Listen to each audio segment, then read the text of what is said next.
Area high school football is on the air. Every week, Eagle 102 brings you the best of area high school sports on air at 102.1, online at kjfmradio.com, and on the KJFM radio app. Now to the field for high school football on your area sports leader, KJFM Radio.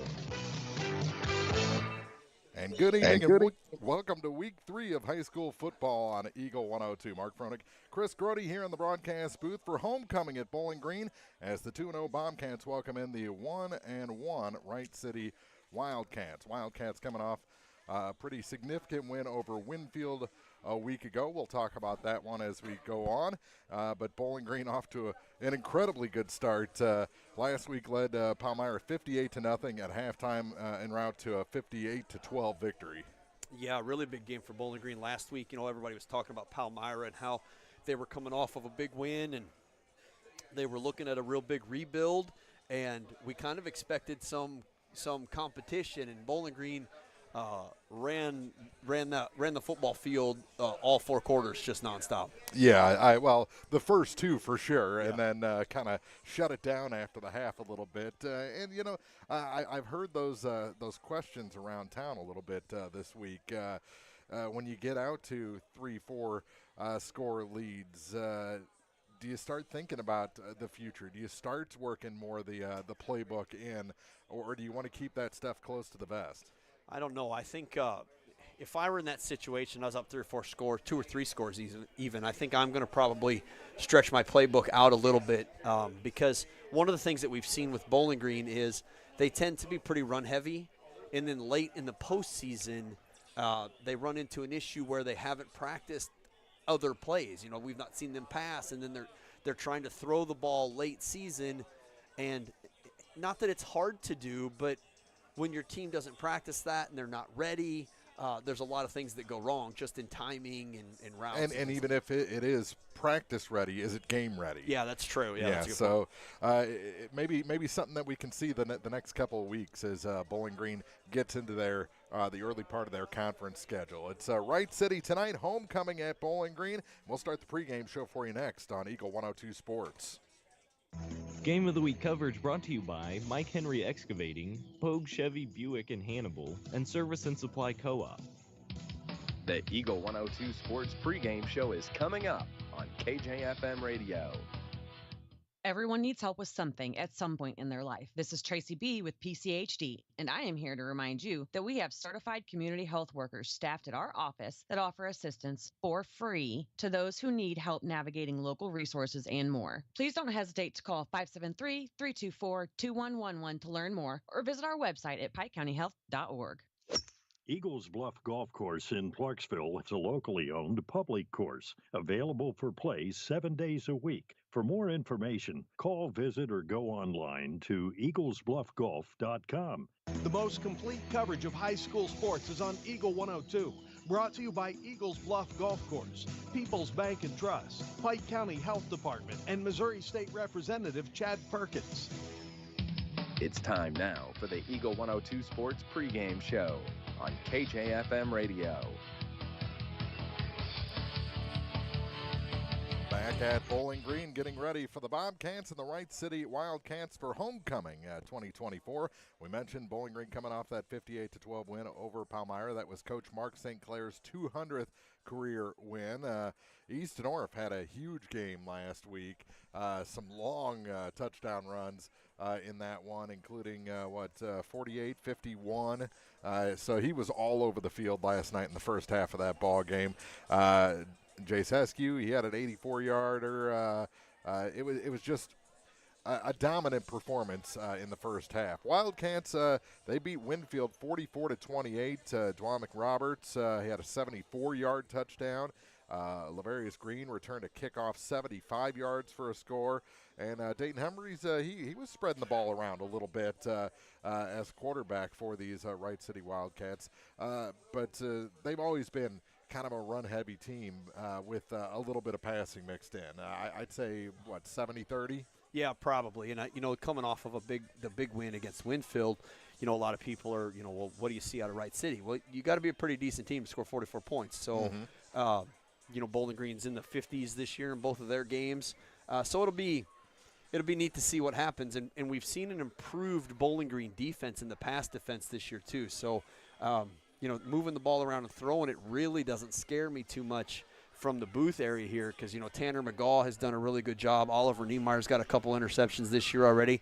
And Gary Welch, on the defense in the linebacker area has been tearing it up. And then, of course, Aiden Grody had a pretty big game last week for the Bobcats at his defensive end position. Yeah, he got the defensive player of the week, right, for the Bobcats. And sure did. Easton was the top offensive player. And Easton was top offensive. That was kind of a no-doubter. Yeah. For sure, the first half he had in that ball game. So Bowling Green, any questions after what they graduated last year? I think those have been answered. Now, we haven't really played the toughest part of the schedule yet. There's some big regular season. The last couple years they've put a game in there, a prove-it game, and that's still to come later in the season. But I'd like the start for these Bowling Green Bobcats, at least through the first 2 weeks. Yeah, they've looked really good, and the impressive part, to be honest, is the offensive line has done unbelievable in the first 2 games, and then to caveat that, because we always talk about the playmakers, the 4 running backs that they're utilizing are all producing big yards, from sophomore to junior to seniors. So it's impressive. Great start for Bowling Green. Can they keep it up tonight against Wright City? 1-1 for homecoming 2024. We'll take a look at our keys to the game still to come on the Eagle 102 pregame show. Game of the Week coverage brought to you by Hayden's Motorsports, Geeky Hillbilly, and the Twin Pike Family YMCA. The Eagle 102 Sports Keys to the Game are right around the corner. Brought to you by Vicki Cadwalder Real Estate.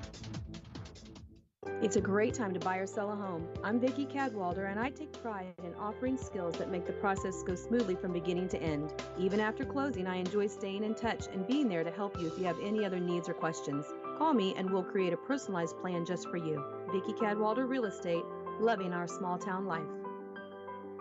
Noah Builders in Silex is a proud supporter of all area athletes. They're a small, locally owned contractor with over 25 years of experience in custom and new home construction. Noah Builders wants to take your forever home plan and make it a reality. Call or visit Noah Builders at noahbuildersinc.com. Don't have time to stop by the bank? That's not a problem if you're a customer of People's Bank and Trust. With our mobile and online banking service, you can now bank from anywhere. Deposit checks, pay bills, transfer funds between accounts, check the latest activity on your account, and view images of your checks, all from the convenience of your desktop and smartphone. So start banking on your schedule and download the People's Bank and Trust app today.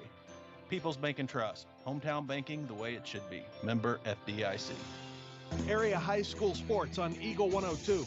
Brought to you by A Taste of Philly, State Farm Insurance Agent Cindy Blaylock, Central State Bank of Illinois, and Eolia Landscape Supply.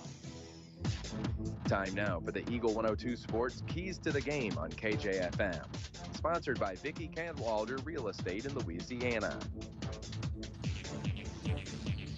And our keys to the game for this Week 3 matchup, first conference game of the season for the Bowling Green Bobcats. And I think defensively, if you stop Dwamick Roberts, then you force him into some passing situations. And we just talked about how good or improved the Bowling Green defense has been in those situations. Well, yeah, and I think one of the other big things to think about is you talked about the big, 75-yard kickoff return.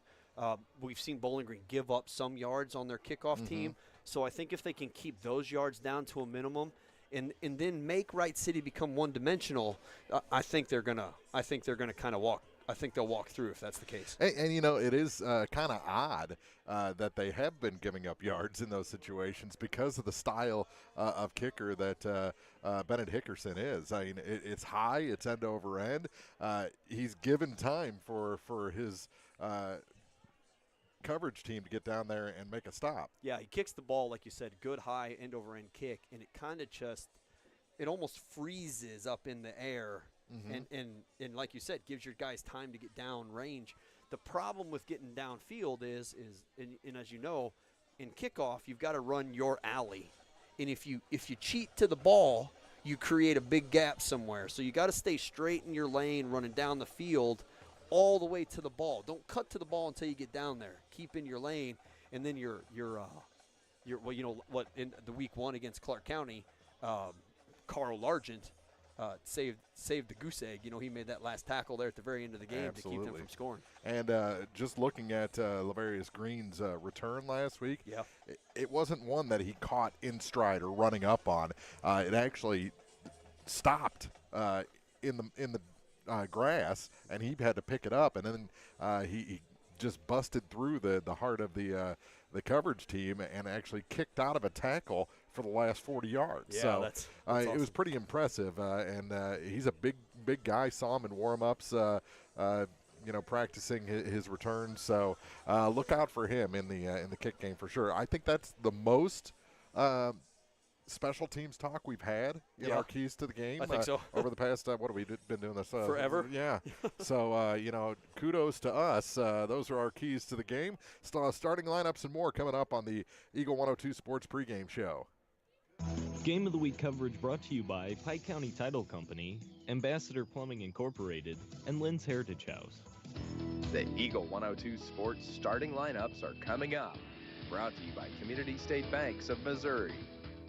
Community State Bank of Missouri in Bowling Green and Troy, where the #1 priority is the customer and adding new services to help simplify your life and building a strong, high-performance financial services organization. Community State Bank in Bowling Green and Troy, your community bank since 1887, member FDIC. Castile Color Wheel has been proudly serving Pittsfield and the surrounding community since 1950 and is an expanded retail area. They began as a paint retailer handling Benjamin Moore and Pittsburgh paints, developing into a full-service decorating center, including wall coverings and Hunter Douglas custom window treatments. Castile over the years has expanded with home decor, high-quality gift items, bridal and baby registry, an upscale ladies and children's boutique, open Monday through Friday, 8 a.m. until 5 p.m., and Saturday, 8 until noon. Let Castile's be your one-stop shop, located just off the northwest corner of the square in Pittsfield. Greatness doesn't happen overnight. It takes time, focus, and dedication. At Shelter Insurance, we understand that because we've put in the hard work and dedication for decades. And that commitment is paid off with award-winning customer service for your auto, home, and life insurance. Ask me, Ashley Jenkins, about Shelter's auto, home, and life options. From the classic cheesesteak and rich crab cakes, a taste of Philly in Bowling Green is a fan favorite. A meal ready for you before or after the game, and game day jerseys are welcome. Open 7 days a week. A taste of Philly, Business Highway 54 West in Bowling Green. The area's best coverage of high school sports on Eagle 102. Brought to you by Noah Builders, Castile's Color Wheel, Eagles Nest Inn, and People's Savings Bank. The Eagle 102 Sports starting lineups on KJFM are sponsored by Community State Banks of Missouri in Bowling Green and Troy. And your starting lineups first for the Wright City Wildcats, 1-1, coached by Tyler Rickard. They'll start on defense. Senior number 1, Caden Allison. He's a defensive back. Go through the DBs first. Number 6, a junior, Terrence Love. Also at defensive back, number 10, a senior, Juwan McRoberts, and a sophomore, number 12, Benji Rodriguez. The linebackers are a junior, number 24, Grant Lehman, and number 27, a junior, Xavier Stufflebean. And then number 44 is the other linebacker, a senior, Gavin McCord. The defensive line, a 4-man defensive line, a senior, number 62, Mason Wendt. Senior, number 64, Hunter Bohannon. Junior, number 69, Omar Ganium. And a junior, number 74, Aiden Dial. So those are the defensive starters for Wright City. Offense for Bowling Green. We'll start with the offensive line. Number 77, a senior, Seth Reed. Number 76, a senior, Brody Essig. A senior, number 73, Anderson Hunt. Number 70, a senior, Parker Jones. And number 52, a junior, Jacob Rue. The receivers at tight end, number 34, a senior, Aiden Grody. And number 3, a junior, Oliver Niemeyer. And the other receivers, wide receivers, number 23, Tanner McGaw. He is a senior. And then the backfield running backs are a senior, number 22, Easton Orff, a senior, number 1, Dane Dunn, and at quarterback, number 8, senior, Jay Seskew. So those are your starters for both sides. The anthem has been played, and Chris, you know, there was we go to a lot of basketball games, and you're kind of like broadcasting from underneath the flag. You feel like everyone's looking at you. Well, there was one person right under the flag, and they felt the pressure. About 3/4 of the way, they had to just run away because they felt too many eyes, huh? Everyone's eyes in the whole stadium looking at them. So about 12 and a half minutes to go, waiting for the teams to arrive on the field. The band and the flags and cheer are starting to get a little anxious out there, waiting for the teams to arrive. So we'll take a break, come back with more of the Eagle 102 Sports pregame after this. Game of the Week coverage brought to you by McMailer & Sons Backhoe and Excavating, La Crosse Lumber Company, and Sudsy Tub. Your car, your stuff, your savings. Combine your auto and renter's insurance with a call to State Farm Insurance agent Cindy Blaylock in Louisiana, and let Cindy show you how to put life back in your life insurance. Auto, home, and life. Make your wallet happy. Here to help life go right, State Farm Insurance agent Cindy Blaylock in Louisiana. Welcome to Vast National Bank. How can I help you? Hey, I'm here to talk to someone about a loan. Oh, I'll grab you the L97B. We call it the Just Talking form. What about actually applying for a loan? Oh my, let me pop in the toner cartridge. Hey Bill, you want to pass me the big stapler? Yeah, I'm just gonna go to People's Savings Bank. Skip the mega banks. When you need a loan, visit People's Savings Bank. The people you know and trust. Member FDIC, Equal Housing Lender. Brown's Processing and Smokehouse Meats is your first stop when stocking your freezer. Brown's has frozen chicken, steaks, brats, and burgers ready to go.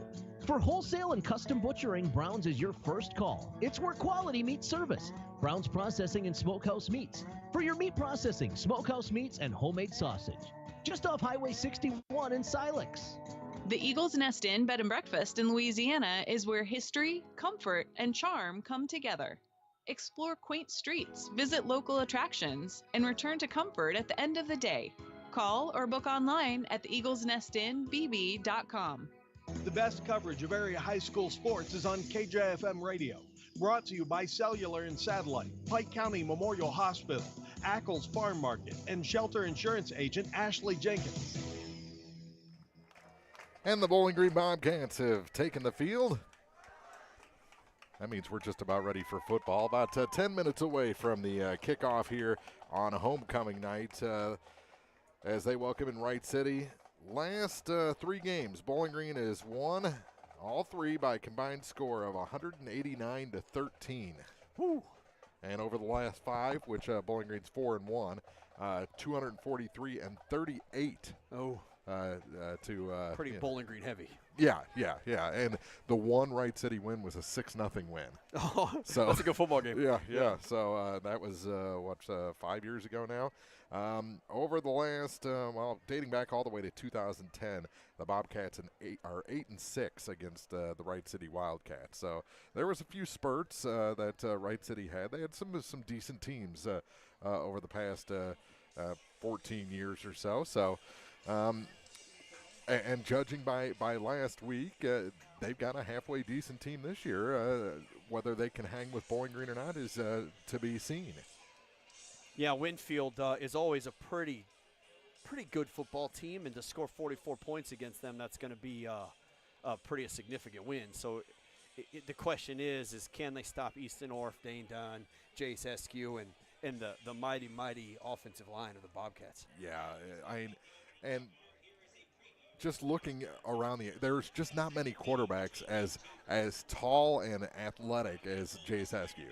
Yeah, and you know what's impressive is Jace is athletic as he is in this game. You should watch him in basketball. Yeah, I know you have. Yeah. He is gifted, and he's got a future in either one of the sports that he wants to have a future in. He would tower over Kyler Murray. Yeah, yes, he would. That's not saying a lot, though. Yeah, exactly. Bowling Green and Wright City tonight. Other games around the area. We've got Van Far 2-0 hosting Louisiana 0-2.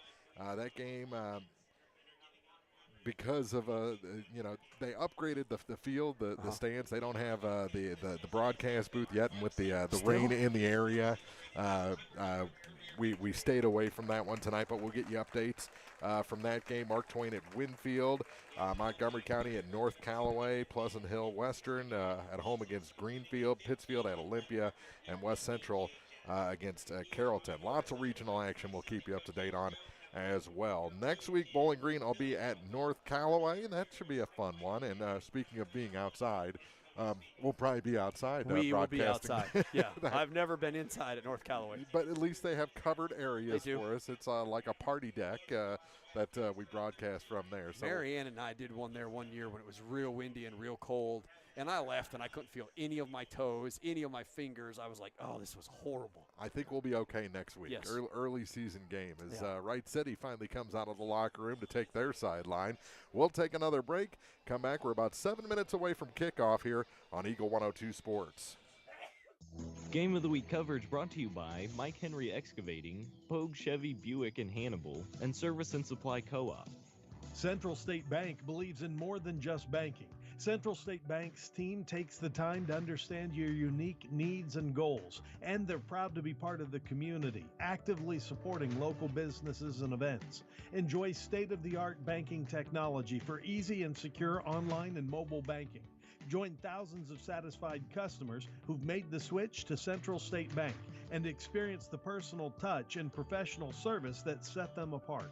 Visit one of the convenient locations in Pleasant Hill, Pittsfield, Kinderhook, Quincy, and Clayton.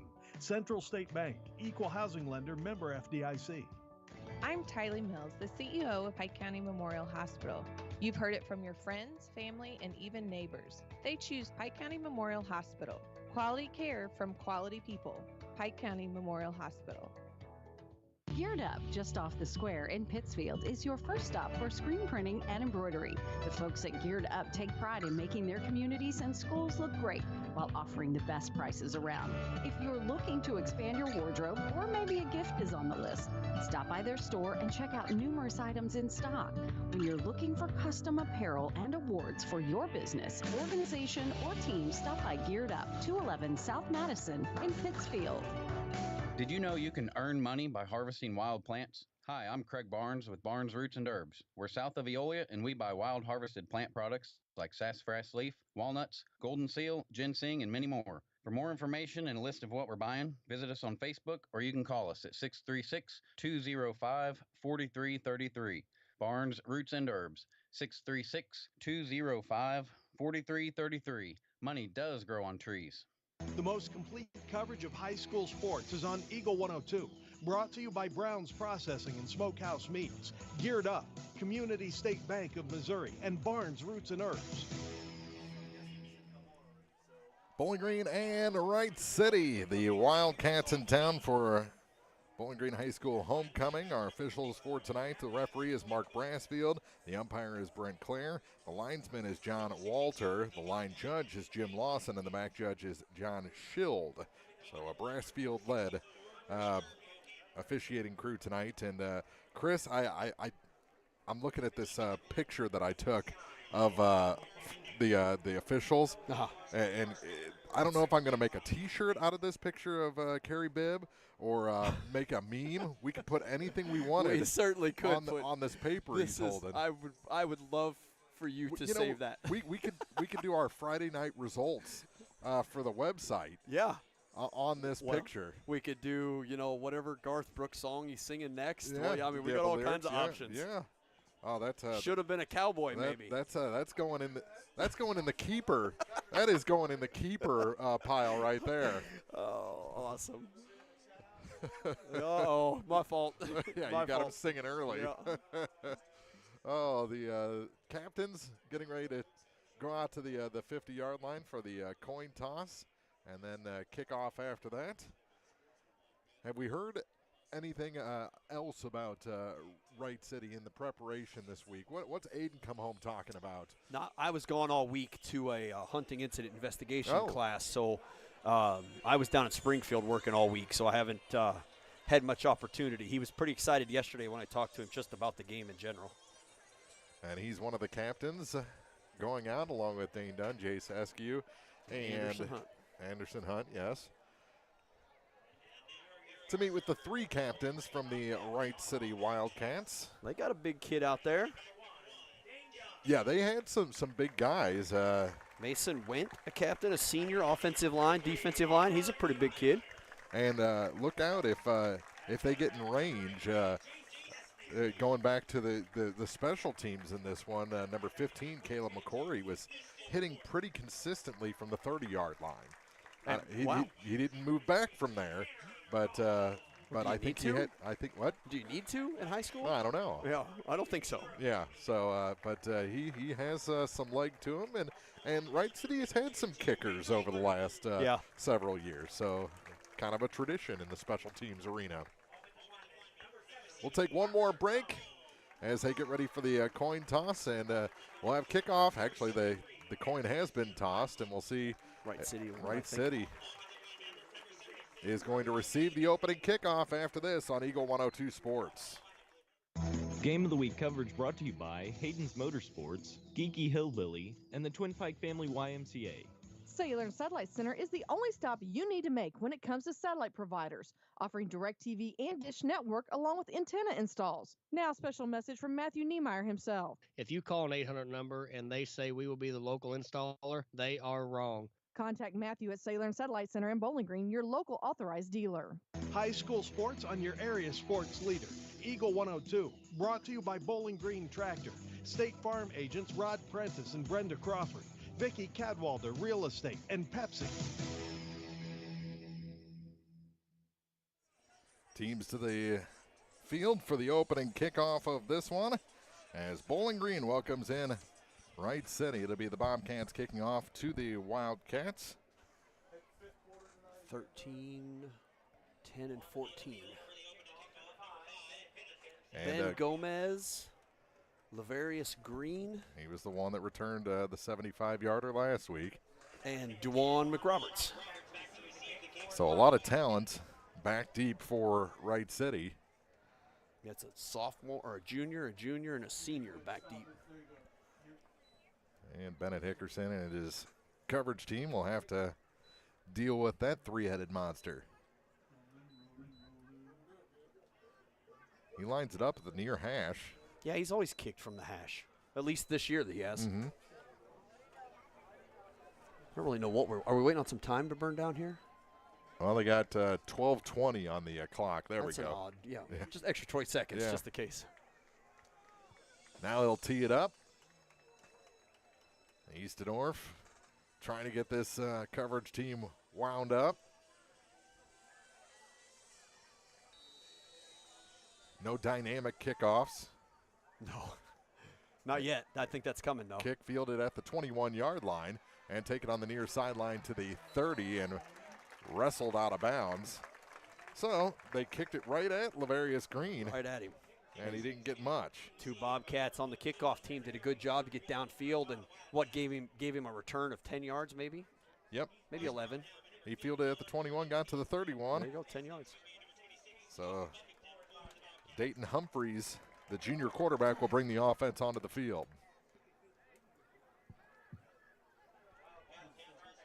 Took 6 seconds off the clock, 11:54 to go here in the opening quarter. First play from scrimmage. One man in the backfield trips to the far side, and they'll keep it on the ground. On first down, spinning out of a tackle, got the shirt and brought him down about a yard shy of the first down, a 9-yard gain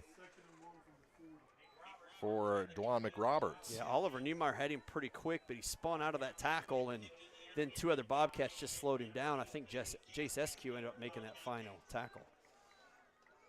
Wright City comes out in a shotgun formation. Mm-hmm. He's not overly tall, low center of gravity. Yeah. Big legs. Yeah, big legs. Those are hard guys, hard runners.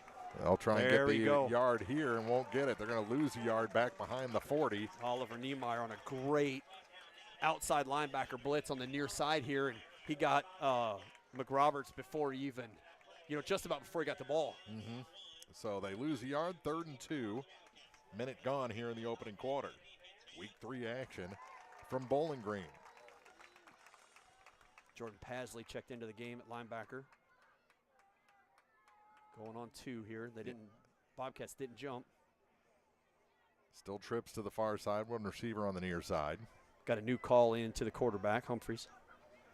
They'll keep it on the ground, and they've got the first down and maybe more. Oh, ref got in the Breaking way. it. Yep, Touchdown. and he's gone.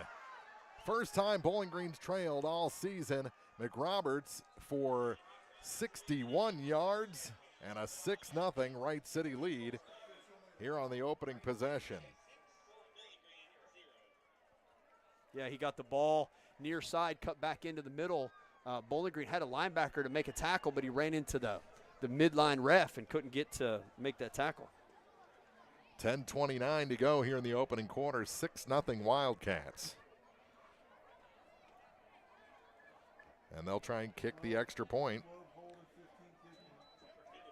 as Kayla McCory comes on.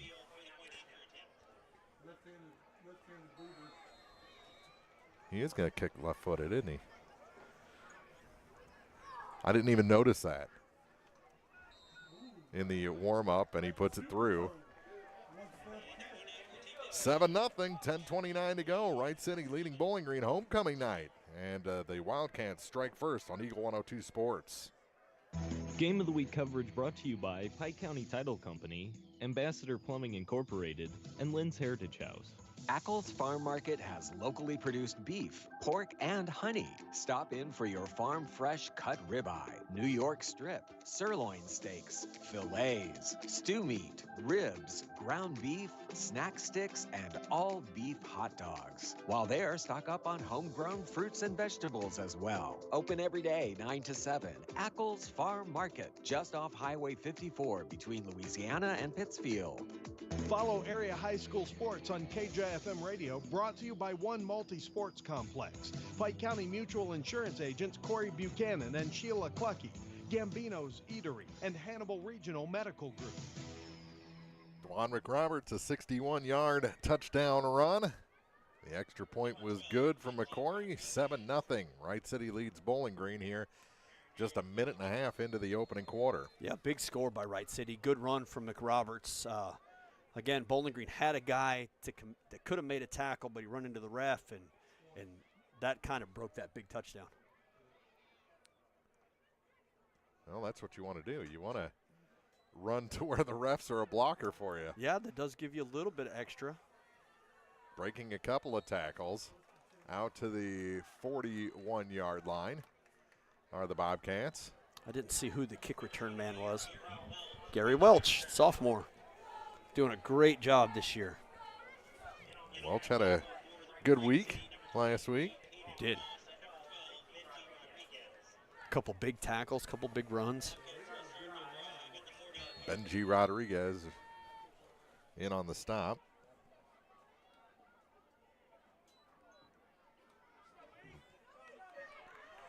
And breaking a tackle across the 50, brought down at the 46-yard line. Good first run of the night for Easton Orff. Yeah, 14 yards right off the bat. He got the ball come off the near side tight end block from Aiden Grody and got some contact from the safety, but broke that tackle and then, gained another 8 yards.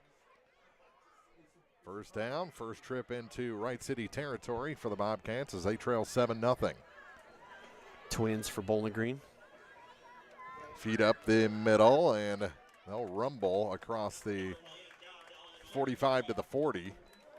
Dane Dunn on the carry for Bowling Green. His first touch brings up second down. Gain of about 6 yards for the Bobcats.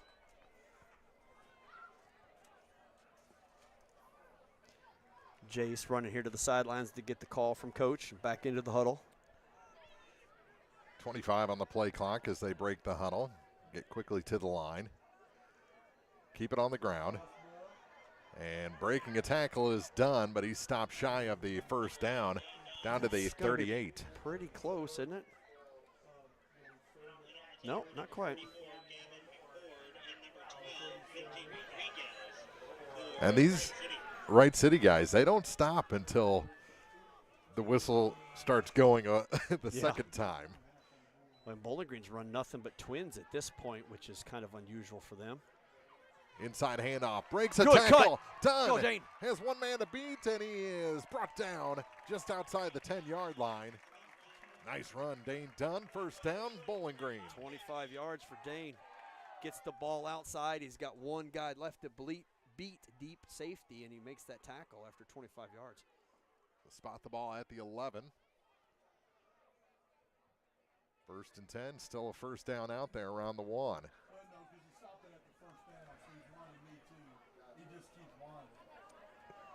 This time Dunn again puts his head down and falls forward for a gain of about 5 yards. Yeah, that was a lot bigger gain than what it looked from here.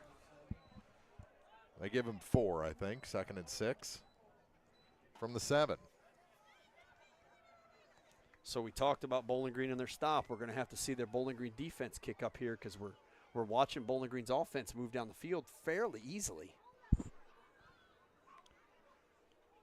Yeah, I think the one play may be an anomaly. We'll have to see the second time that Wright City gets on the field. Dunn is brought down near the first down, maybe a little bit short. It's going to be third and very short inside the 5. This is a little more what we're used to seeing Bowling Green in that tight, no wide receiver, double tight end formation. 7.5 to go. Yeah, Dane got away from the first tackler, and I thought that might lead him into a touchdown, but Wright City did a good job keeping up with the tackle. Dunn has the first down. He's outside the goal line, but it's going to be first and goal for Bowling Green.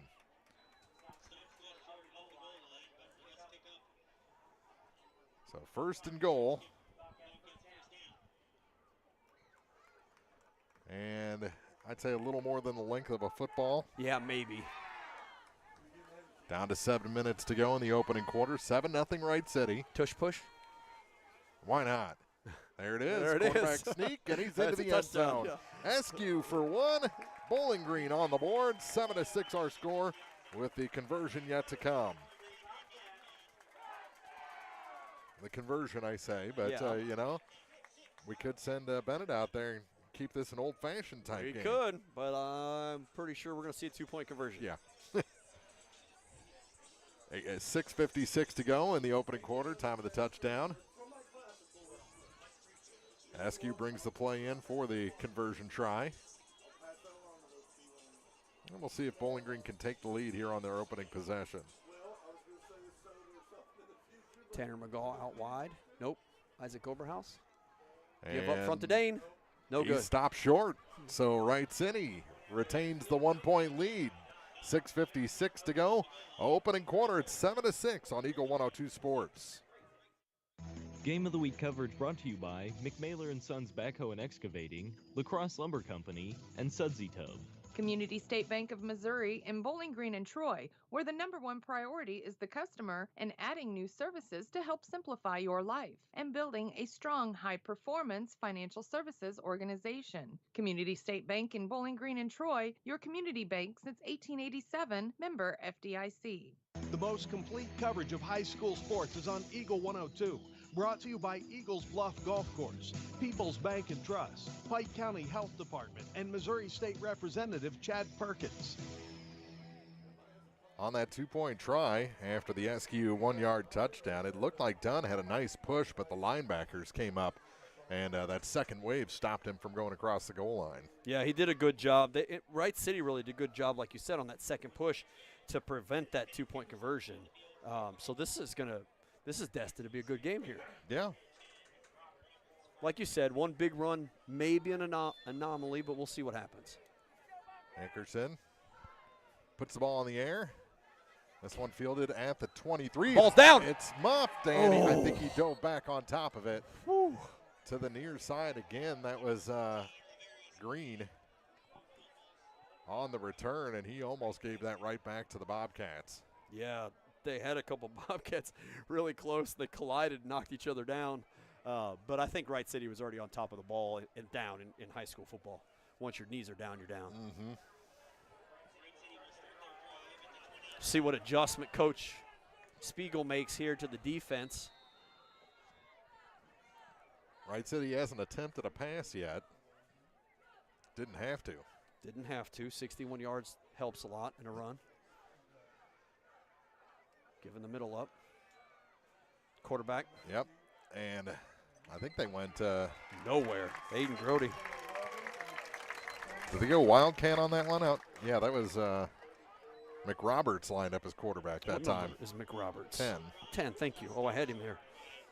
It's a loss of what, 2-1? Yeah, loss of 1 on the play. So the Wildcats went Wildcat. Yeah, surprise. Down to 6:25 to go, approaching the midway point of this first quarter. 7-6 Wright City.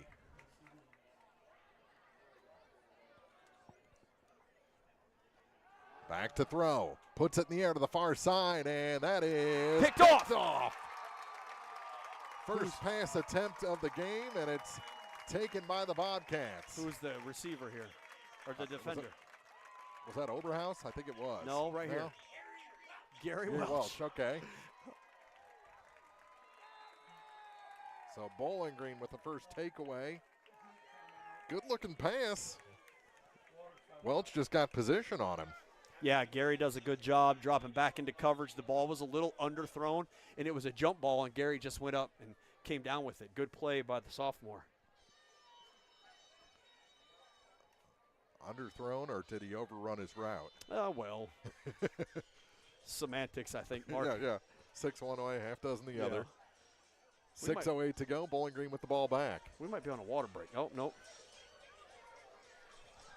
Very close. As parched as it is out here. Oh, yeah. Well, the grass got a sip today. Yeah, you got just enough water today to make the ground kind of soft, not hurt. I don't even know if we got that much. No, okay. That's the remnants of, what was that, Florence that we're getting right now? The hurricane, tropical storm, whatever it ended up being? Oh, I don't know what it ended up being. I think we did have the water break there. They just kind of morphed it. Listen, in my professional experience, the one thing I could spot is a water break. Like a Bobby Boucher from the. Going back to week 1. Yeah, that's right. So the Bobcats get the ball back on the takeaway by Welch to the near side, and not much there. Trying to break the tackle and losing yardage. Is the receiver on the near side. That's Oliver Niemeyer. Yeah, looks like they're going to give him forward progress. So back just a bit ahead of the line of scrimmage. Yeah, I'll give him a yard. He did catch the ball at about the line of scrimmage. Yeah, he never got forward momentum going again, although he was trying to break the tackle. They just kept spinning him backwards. So 2nd and almost 10. Option. Yeah, Jace the RPO. He kept the ball, and he's going to go all the way for going. the first down. Very close. Across the 40 to about the 37. Yeah, they're going to mark him a yard short. There they go. The yard marker keeps moving a little bit. About 2 yards short. Askew brings the play in from the near sideline. 3rd and 2.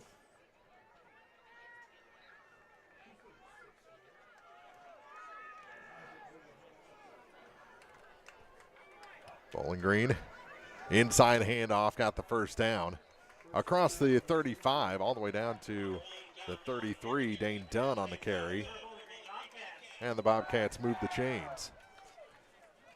Bowling Green's got to capitalize here on this turnover. That's a big part of successful football is takeaways and then scores off that. 7-6 they trail with now under 4.5 to go, 4:25. Certainly marching down the field. Francine is the Hurricane. Francine. Yeah. And diving across the 30. Yeah, for about 5. Yeah, Bowling Green running the double tight end set, and they're just kind of letting Dane just power drive the ball into the center of the field. They're only going to give him 4. So 2nd and a long 6. They put it right on the 30-yard line. They were really looking at where his knee landed. Inside handoff again. Not much there this time, and they'll pull him back. Good job to gain of 2.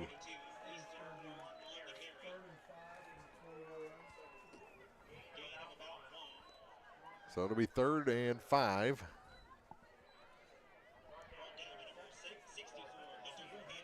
And on the tackle is Hunter Bohannon. They only gave him 1 there. Yeah, they said 1 on the rollout. Here on 3rd down, puts it in the air to the near side and overthrew him. Had Aiden in the end zone, just couldn't get the ball to him. Overthrew him by about 5 yards, and clock stops, 3:06 to go, and it's going to be 4th and 5. So big play here for the Bobcats after the turnover. You really want to turn that into points. Yeah, you really need to. They really need to convert this here.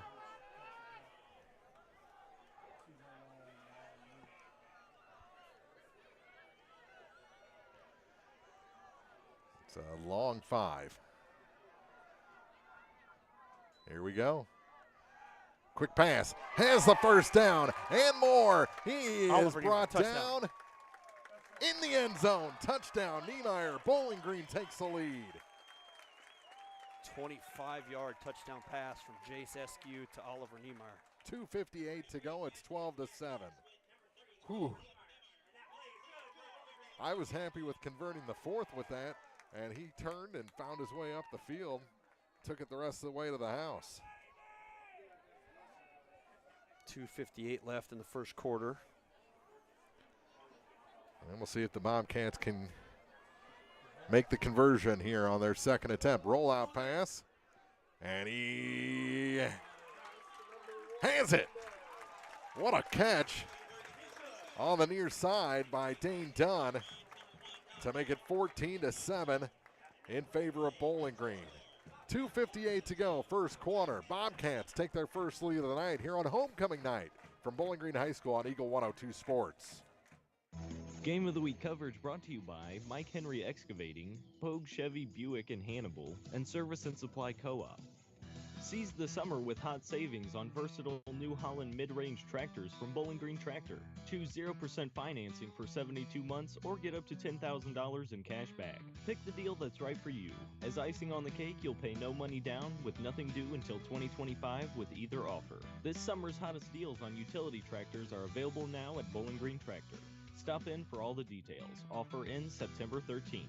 For commercial use only. Customer participation is subject to credit qualification and CNH Industrial Capital America LLC approval. Standard terms, conditions, and other restrictions apply. Down payment may be required. Area high school sports on Eagle 102. Brought to you by A Taste of Philly, State Farm Insurance Agent Cindy Blaylock, Central State Bank of Illinois, and Eolia Landscape Supply. Breaking a tackle on the near sideline and finally brought out of bounds. McRoberts on the return.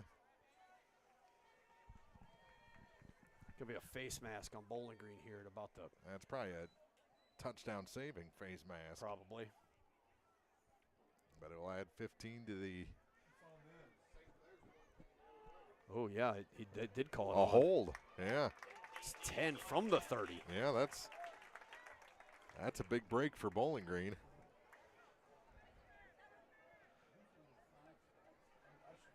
First and 10 from the 20, so right where he fielded the kickoff.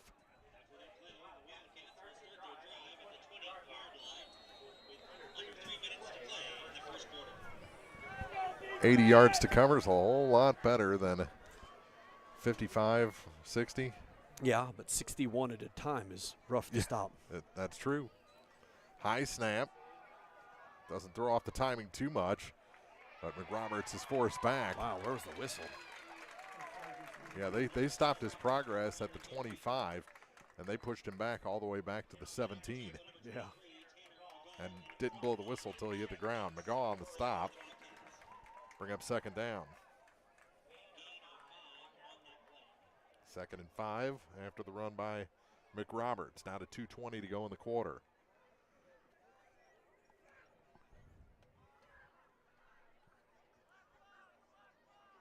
Bowling Green in like a 4-4.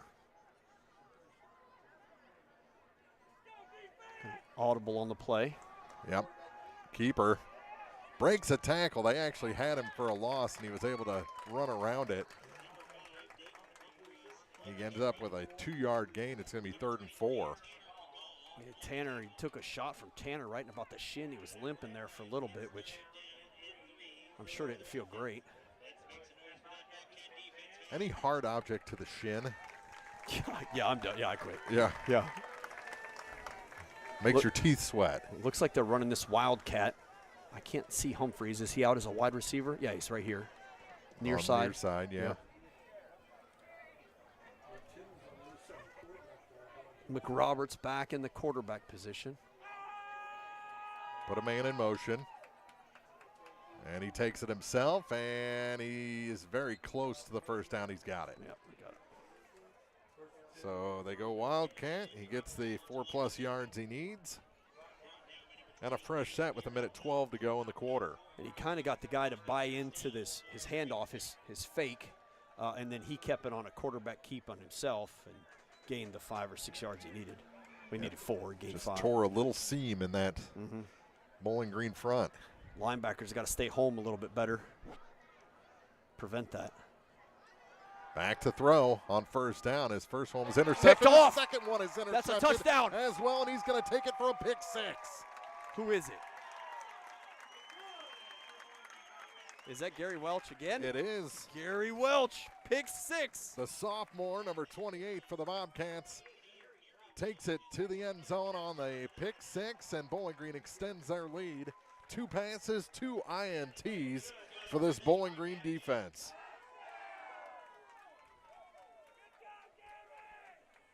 .45 seconds left in the first quarter. Great play by the sophomore. Bowling Green now leads 20-7. How many yards was that interception? That was about the, about the 35-yard line, and whistles come before the false start. So that'll change up the 2-point play selection.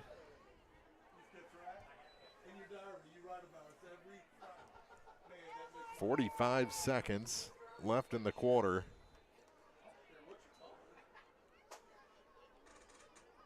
They got that double tight end go, and man, has it been dangerous so far this year. That's what you saw Oliver Niemeyer score on a touchdown, and Aiden had a 35-yard pass last week with that play. They put a man in motion to the far side. That's done. Jump pass. Little jump pass, and he's in for the 2-point conversion. Just the way they drew it up. 22-7. Bowling Green leads. 45 seconds to go in the first quarter on a homecoming night from Bowling Green on Eagle 102 Sports. Game of the Week coverage brought to you by Hayden's Motorsports, Geeky Hillbilly, and the Twin Pike Family YMCA. State Farm in Pittsfield understands that life can be tough. The State Farm staff is there to help you make smart decisions when it comes to all your insurance and financial service needs. Call, email, text, or stop by the office Monday through Friday between 9 to 5 to talk to an agent. State Farm in Pittsfield, a family-oriented office, is located at 311 Half West Washington Street in Pittsfield, serving Pike County, Illinois, and the surrounding areas. The area's best coverage of high school sports on Eagle 102. Brought to you by Noah Builders, Castile's Color Wheel, Eagles Nest Inn, and People's Savings Bank. I think the Bobcats have found themselves a gem on defense in Gary Welch. Yes, that is a fair statement.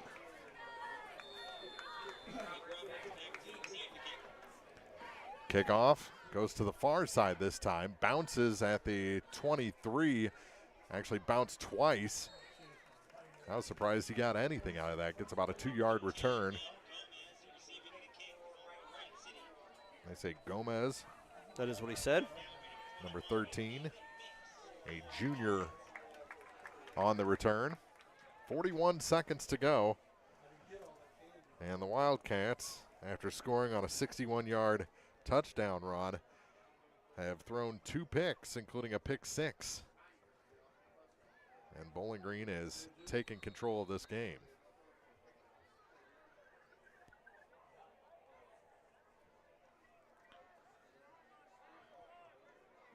And there wasn't a Wright City receiver within 5 yards. There was not. Inside handoff. Stays on his feet for a gain of about 4, maybe 5. Pasley on the stop. First time we've said Jordan's name tonight. It is. Well, second time, but first time on a play. Yeah, exactly. Who's the runner on that play for Wright City? I did not see it. I'm sorry. I was checking my notes when they snapped the ball. We'll give it to... You would think McRoberts, and they're going to take it to the sideline to finish out the first quarter. Bowling Green leads Wright City 22-7 after one quarter. Back with the second after this on Eagle 102 Sports.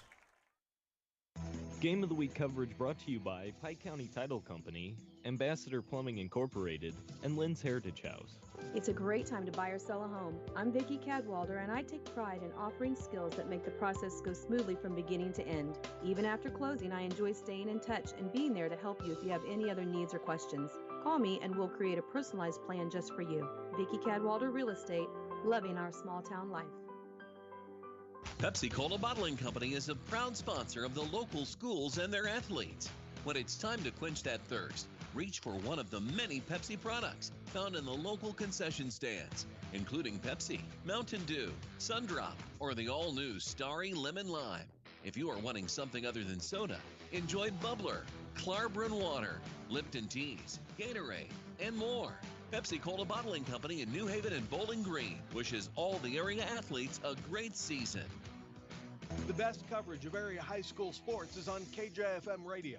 Brought to you by Cellular and Satellite, Pike County Memorial Hospital, Ackles Farm Market, and Shelter Insurance Agent Ashley Jenkins. Started the second quarter. Still haven't put 12 minutes on the clock, but we're ready. Well, I'm always ready. 22-7, Bowling Green leads. It'll be second and about 6 for Wright City. They call it 5. We'll agree.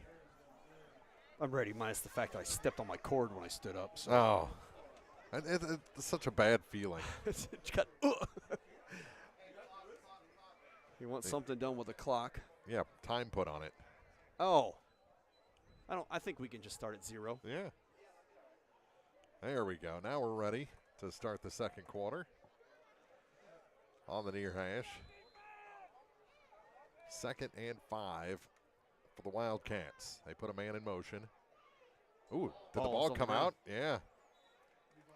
I think he hit his own thigh on the snap. It came out weird. Like Aiden Grody and Michael Orff in on that tackle. They're going to lose about 3 yards on the play. It'll be 3rd and 8. Michael Orff, I was right.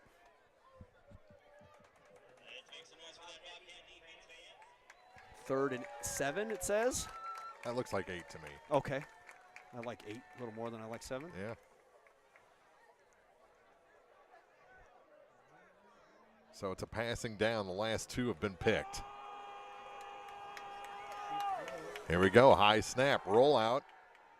Puts it up on the far side. Yeah, that should have been a penalty. Yeah, on Wright City. On the wide receiver. He took the defensive back and threw him out of bounds. Well, it's an incomplete pass. Yeah. If it's going to be picked, you might as well get the PI, right? Yeah. No flags on the play. Brings up 4th and 7. Looks like 8. I was looking at the scoreboard this time. Sorry, I'm here to help. Yeah, yeah. Oh, I love this job. Right at the 30-yard line. Tanner back to get. We've seen Tanner with a punt return this year already. He's a senior. Likes Mizzou. Good High kick to the near side. And he'll let it go, and it will bounce, take a Wright City bounce down to the 36-yard line of the Bobcats, and there is where they'll take possession of the ball with 11:08 to go in the half. First possession of the second quarter for Bowling Green, who lead this ball game 22-7. So great start for Wright City. Then Bowling Green. Maybe a little parade hangover. possibly a slow start. That and the back judge getting in the way. Yeah, that gave up that. I still think that gave up that touchdown because I thought their linebacker was working a good angle and then ran right into the back of the back judge. Inside handoff. I like that handoff. It doesn't look like it should gain as many yards as it does. But it's so slick the way they're able to do that, almost backhanded. Yeah. That I think the first wave, the defensive line, goes on toward the quarterback. So you're up against the linebackers. That's why you're able to get 5 yards. This time Eskew keeps it himself and has the first down. And then ridden out of bounds by number 27, Xavier Stufflebean. That was very close to being too much. Yeah, he kept going. Jace kind of gave him a little extra spin. Jace did a good job on that quarterback option. Easton was a little behind him, and Jace just kept it cut in and then bounced back outside real quick for a gain of about 9 yards. I thought he had the 50. They say he's out at the 48, but still a first down with 10:20 to go. That makes it look like it was a little more excessive. Yeah. With that spot. Yeah, because he rode him for like 8 yards then. To throw. He's got the tight end on the near side. And a nice catch. Had to wait on it just a little bit. Oliver Niemeyer hauls it in and takes it across the 30. And they'll actually, they're going to say incomplete? Ooh, looked good to me. I thought it was good too. And the Boo Bird's out at Fans getting on him. I don't know what happened. I thought he caught it, and I sat down to keep my stats when they called incomplete pass.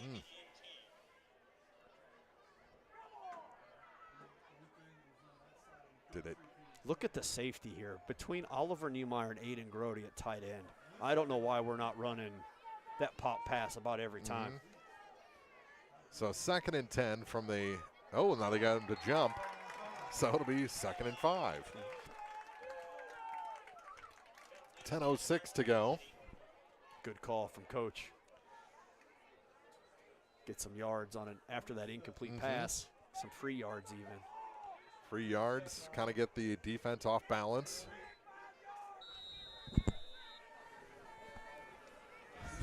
The home crowd still giving it to the refs. Yeah. 2nd and 5. Not sure it might be the tight end's parents.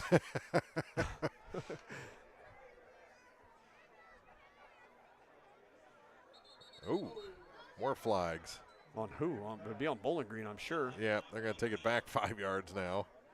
So it'll be 2nd and 10. False start against the Bobcats. I'd like to know who they're calling that on because I didn't see any movement unless it was on the top side of the line there.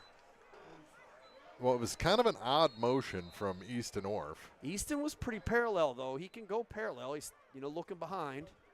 He kind of had a tail on it. Maybe. So 2nd and 10 after 2 penalties. They give it up the middle. Good fighting forward, and he's Wow. very close to a first. Going to be just shy across the 45 of Wright City to the 44. Dane going to have about 8 yards there on that run, so make it third and reasonable, third and short, really. It's his 10th. That's Dane's 10th carry already this game. Wow. Down under 9:40 to go in the first half.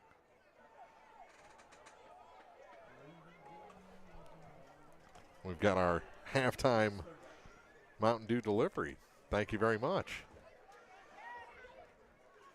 And this time it's Dane done. again. Trying to find that last gear and brought down to the 29-yard line of the Wildcats. First down, Bowling Green, and they're in business with 9:20 to go in the half, up 22-7. Good run by Dane, 13 yards. Just, hit the line hard, and that's one of the things you want to see out of your running back is hitting the hole hard, and an easy 13-yard gain for Dane. And once he got there, he angled toward the far side. Good move there. Another first down. Another first down. But on that previous run, once he got an angle, he put that stiff arm out and probably got another 7-8 yards. Looks like they're going to give him about 13 or 14 again, aren't they? Looks about right.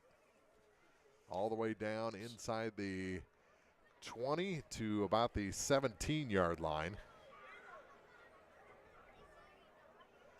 Keep it on the ground again. They come off to the left side this time and get about 5 yards. Well, they're just going to run Dane to death here. And a timeout taken by Wright City. With 6:32, I think the defense is tired. 8:32 remaining in the first half. 22-7, Bowling Green leads on Eagle 102 Sports. Game of the Week coverage brought to you by McMailer & Sons Backhoe and Excavating, La Crosse Lumber Company, and Sudsy Tub. One Multi-Sports Complex in Bowling Green is your year-round indoor facility to get your softball and baseball work in. Call Courtney at 573-324-2193 or Matthew at 573-324-8282 to schedule an appointment and to inquire about memberships. One Multi-Sports Complex just off VFW Road in Bowling Green. The most complete coverage of high school sports is on Eagle 102. Brought to you by Brown's Processing and Smokehouse Meats, Geared Up, Community State Bank of Missouri, and Barnes Roots and Herbs. 8:32 to go. Bowling Green up 22-7. Mark front of Chris Groney back in the broadcast booth. Homecoming night at BGHS. It's supposed to be neon, but there's not a whole lot of neon. There is in the student section a lot of reflector tape like safety vests and whatnot. Yeah, and then the student section and the band section, there's a lot of mostly neon green. I don't know what they're doing. Bowling Green's going back to the huddle. Yeah, I think it's the officials that. The back judge is having a conversation with one of the linebackers, kind of threw off Bowling Green's momentum there. Hurry out to the line. 2nd and 6. They jumped back, and now they'll throw the flags. And it's going to be very close to a first down. It will be very close to the first down. 2nd and 2, maybe 1. I got stopped by the Hubers pregame. I think Brady was a little taken aback that I didn't believe how big he was. Yeah, he's been harassing me over the fridge comments. I'll just call it like I see it, you know, Mark? Oh, more pre-snap penalties. This is the drive for them. And that'll change up the play call a little bit. False start. Bowling Green was kind of in almost a full house. They had both of their running backs and then one back deep behind that. And I think there's a little motion in the backfield that caused that flag to be thrown. That's the second time they've gotten Wright City to jump and then immediately gave it back on the next play on a false start. 20 on the play clock. Clock will start with the snap, 8:31 to go.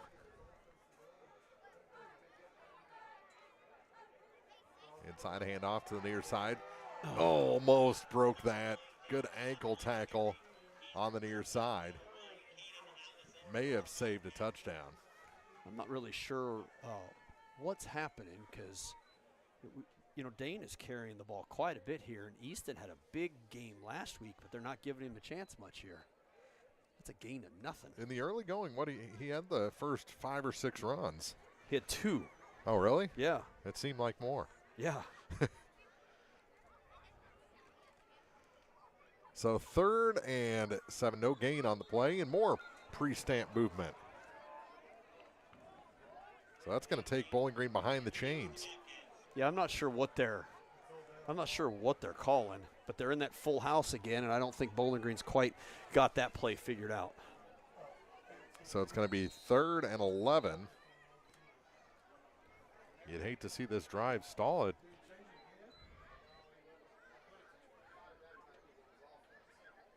Takes it all the way out near the 20. Back out the Twins. There's Easton. And he drags a man, and he's going to be very close. It looks like he has the 11 yards needed for the first. And that is a first down, yeah. I was trying to check my angles, make sure it looked like the official was beyond the spot, but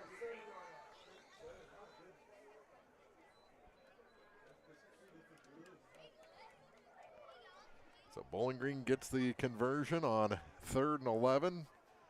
Got exactly 11 yards. We're down to 7:05 to go in the half. Hand off, and he's going to be stopped short of the goal line all the way down inside the 1. It's a gain of about 6 yards? Yeah. Stuffle being on the stop to save the touchdown momentarily. But you can go like the first quarter, that tush push now. Yeah. Right back to what works.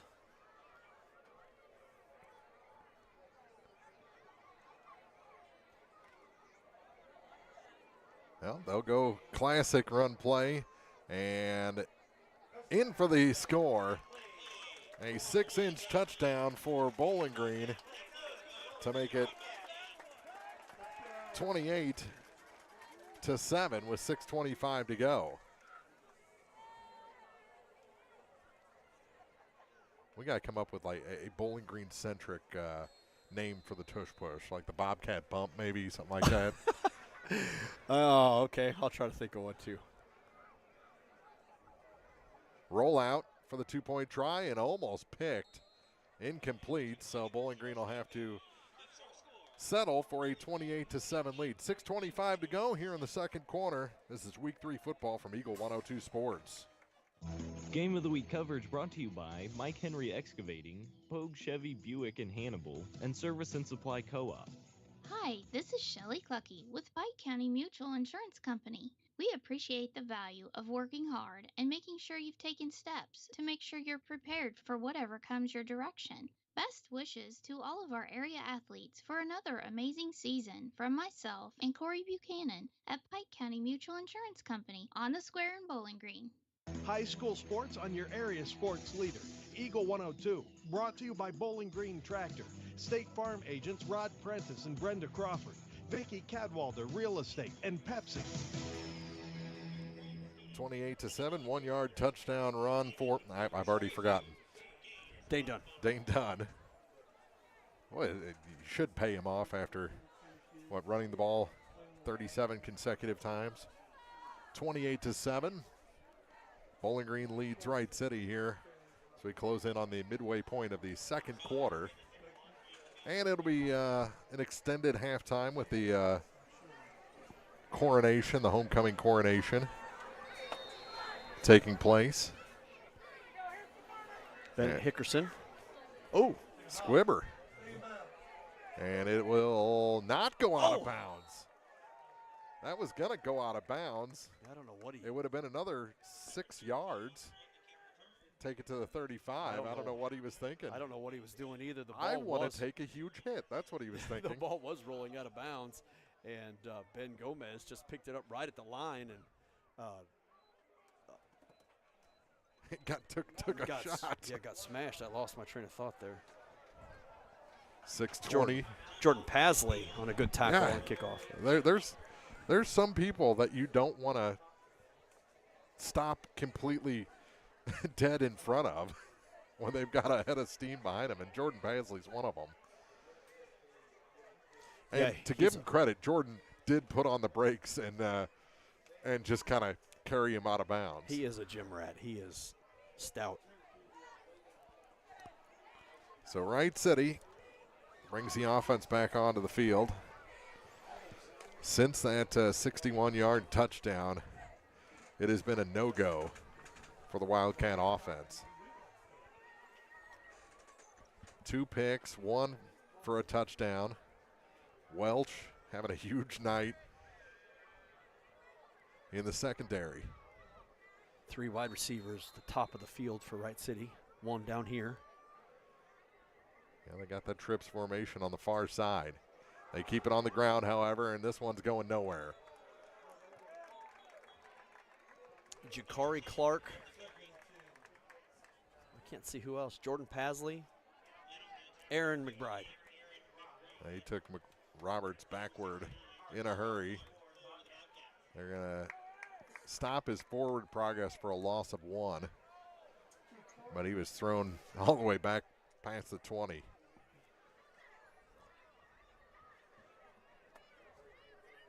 Now 2 receivers to each side, stacked. Josiah Higgins moved into motion over to the near side of the field here for Wright City. And they'll again keep it on the ground, just trying to spread out the Bobcat defense. Not a whole bunch there. He made one move that was pretty good. Now he's fighting. I thought he was down. I don't know when they didn't stop it. It looked like all momentum was stopped, so I don't know what kind of gain they're going to give him. Looked like he was dragging his gain knee of about too. 6. Wow. Yeah. Jacob Rue on that tackle for the Bobcats. His defensive line position. I don't know how he kept his knees up off the turf, though. I don't know how he got that far. It looked like his progress was stopped 2 or 3 yards after the line of scrimmage.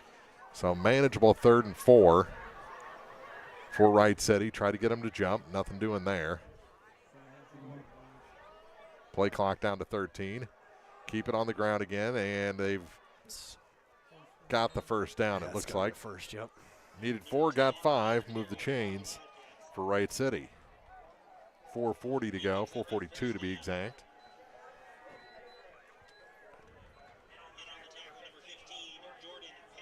Pasley on the stop after the first down run. And I think they're keeping it on the ground. They don't want Bowling Green to get the ball back. Yeah, I certainly don't think they want Bowling Green to have the ball again and score. You're right. McRoberts on the. Yep, and he's through into the secondary. It's a foot race down. I think he's got the touchdown. Second long touchdown for McRoberts tonight. This one will go for 60 plus again. Right at 60 yards. Makes it 28-13 with 4:11 to go. They don't want Bowling Green to get the ball back unless they do that. Yeah, correct. And since it is 28-13, looks like they're going to try and kick it again. They're 1 for 1, kicking extra points. I think we got a little fan club up here in the top row. I think so. They've been waving at us since this game kicked off. I don't think they've turned around. Blocked. Oh, blocked, yeah. It was an odd approach. He didn't run up on that ball at all. Not at all. He tried to just sweep kick it through the uprights. Bowling Green blocked it easily with 4:11 to go. 28-13, Bowling Green leads on Eagle 102 Sports. Game of the Week coverage brought to you by Hayden's Motorsports, Geeky Hillbilly, and the Twin Pike Family YMCA.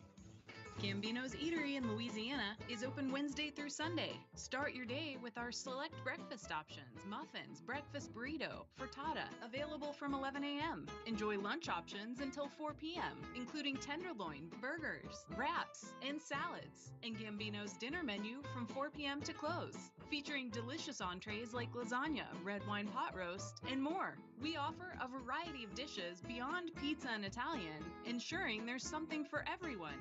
And don't forget, we're now open Sundays from 11 to 2 p.m. Gambino's on 3rd and Georgia in Louisiana. Your perfect dining destination Wednesday through Sunday. If it's not on the menu, we don't talk about it. Follow area high school sports on KJFM Radio, brought to you by One Multi-Sports Complex. Pike County Mutual Insurance agents Corey Buchanan and Sheila Clucky, Gambino's Eatery, and Hannibal Regional Medical Group. Action around the area. Palmyra in the second quarter leading Macon 30-14. North Callaway leads Montgomery County 12-0. We'll see North Callaway next week. Van Far leading Louisiana 8-0. Quincy leading Rock Island 21-0. QND leading Southeast 7-0. As this kick will squib out of bounds, but it's actually, it didn't even make the 35, I don't think. No, I don't think so. It's like Coach is saying, take it. Greenfield leading Pleasant Hill Western 14-0 in the second quarter. West Central trailing Carrollton 7-6. Camp Point Central leading Beardstown 24-0. Don't have an update on Pittsfield Olympia or Mark Twain Winfield. The last time we saw those was scoreless on each. And we'll get you more scores and updates throughout the evening. So 2 60 or more yard touchdowns from McRoberts, and that was our key to the game. Stop McRoberts, force them to the air. When they've been forced to the air, Bowling Green's picked them off. When they haven't, he's ran long touchdown runs. And this Big. one up the middle for about 8 on first down. Gosh, the offensive line on this side, Aiden and whoever's right next to him, Seth Reed or Parker Jones, they just collapsed this whole side of the line. And Easton had a good run there. Gain of 8 yards, 7 yards. Second and short. First down run and into the secondary, and Dane has to beat 2 guys, and he's brought down inside the 20 to the 15. Yeah, that went up from the 50-yard line to the 15. 37 yards for Dane. He did a good job on that outside and then just turned the ball upfield. And not only did he turn it upfield, but he turned it back into the middle. So the safety had to converge and the corner had to converge to the middle to catch him. If it was one guy running stride for stride with him, I think he gets the touchdown. But there was one on either side from Wright City. They got some fast guys back there. They do. In the defensive backfield, and inside handoff again. They'll move the pile forward for about 3. Orff. It'll be 2nd and 8. Down to 3 minutes to go in the half. Will Bowling Green extend? Yeah, I think Bowling Green certainly wants to score here going into halftime. Then they get the ball back right away. So if they can burn as much time down here and score, that is a double benefit for them. This is the first time they haven't received the opening kick, right? Yeah. Dunn again to the far side, and he stopped short of the first down, but it'll be a very manageable 3rd and about 2.5, maybe 3. About 4 yards there, so it'll be 3rd and 4 maybe? They got it as 3 on the scoreboard. We'll go with that. Down to 2:20 to go. Bowling Green has all their timeouts. I thought Wright City had taken 1, but they have 3 on the scoreboard for them as well. And pre-snap penalty. What is going on? That was on the right side of the line. Yeah, somebody upstairs is not happy. Probably Coach Joe up there. So that'll move it back to 3rd and 8. Yeah, that hurts a little.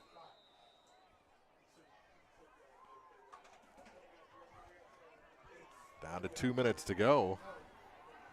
Clock didn't stop during that penalty.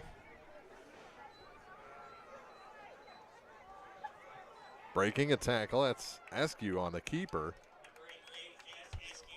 Inside the 10 to about the 6. And it's going to be fourth and 1. So a gain of 7 on the play. Just outside the 5-yard line. I think we do the Bobcat push. Bobcat bump. Bump, oh that's right, Bobcat bump. You need the alliteration. Yeah. And a timeout taken. I think it's by the defense. Yeah, it was. So we'll take 1, 2. Minute 17 to go in the second quarter. Bowling Green leads Wright City 28-13 in week 3 on Eagle 102 Sports. Game of the Week coverage brought to you by Pike County Title Company, Ambassador Plumbing Incorporated, and Lynn's Heritage House. Don't have time to stop by the bank? That's not a problem if you're a customer of People's Bank and Trust. With our mobile and online banking service, you can now bank from anywhere. Deposit checks, pay bills, transfer funds between accounts, check the latest activity on your account, and view images of your checks, all from the convenience of your desktop and smartphone. So start banking on your schedule and download the People's Bank and Trust app today. People's Bank and Trust, hometown banking the way it should be. Member FDIC. The most complete coverage of high school sports is on Eagle 102. Brought to you by Eagles Bluff Golf Course, People's Bank and Trust, Pike County Health Department, and Missouri State Representative Chad Perkins. 4th and 1 for Bowling Green from the 6-yard line of the Wildcats. Minute 17 to go in the first half. And they got him to jump. jump back, too. Where's the flag at? Yeah. And he's got the first down. They are letting these plays go well after forward progress has been halted. They're going to give Jace about, 4 yards there. Yeah, all the way down, it looks like the 1 yard line. Might as well let him have it again. Yeah. So it's 1st and goal from the 1, down to 1:05 to play in the first half. Those guys must have not been into the neutral zone, but I don't know how, because I thought in high school if you crossed into the neutral zone, I guess you got time to get back, but I don't know how they got back in time. But they got it either way, and plus some yards. 1st and goal on the carry. Ooh, big hit right at the point of contact. No gain on the play. It'll be 2nd and goal. Just knocked him sideways. Yeah, Dane Dunn hit from the defensive end. Just like you said, completely knocked him sideways for a gain of 0. Which is something you don't see very often. Yeah, we're down to 25 seconds. More time on the play clock than the game clock. And pushing, I think he stopped short again. He had forward progress down to inside the 1. And you're going to have to take the timeout now. It's going to be 3rd and goal from about the 6-inch line. 11 seconds here. There's plenty of time for a couple plays. Yeah, for sure. Especially at the 1 yard line and in. I think you just got to keep pounding. I don't think you need play action or anything at this point. Yeah, I'm not really sure. I mean, I can't imagine they would expect a pass, but yeah, I think you just, like we said, Bobcat bump, tush push, or, just Dane Dunn or Easton Orff dive. They've got some big bodies, the Wildcats do, on that defensive line. 11 seconds as the Bobcats come back on the field, needing about the length of a football to extend their lead. Stands right now at 28-13.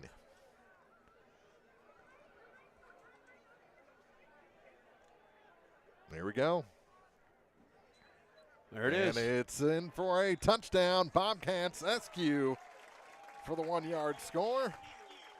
And it's 34-13 with the conversion attempt still to come.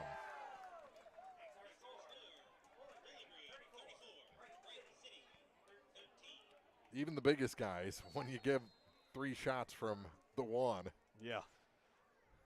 are going to crack a little bit.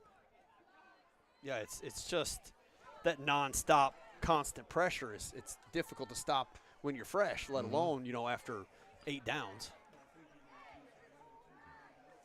So they'll go for 2 here. Put a man in motion. That's done to the far side. That little jump pass again, and it's blocked, so it'll stay at 34-13. Bowling Green leads with 8 seconds to go in the half, 34-13 here on homecoming night on Eagle 102 Sports. Game of the Week coverage brought to you by McMailer & Sons Backhoe and Excavating, La Crosse Lumber Company, and Sudsy Tub. From the classic cheesesteak and rich crab cakes, a taste of Philly in Bowling Green is a fan favorite. A meal ready for you before or after the game, and game day jerseys are welcome. Open 7 days a week. A taste of Philly. Business Highway 54 West in Bowling Green. Area high school sports on Eagle 102. Brought to you by A Taste of Philly, State Farm Insurance Agent Cindy Blaylock, Central State Bank of Illinois, and Eolia Landscape Supply. SQ, a 1 yard touchdown run. 2-point conversion, no good. 34-13, the Bobcats lead. So this will be the first time they've given up first half points.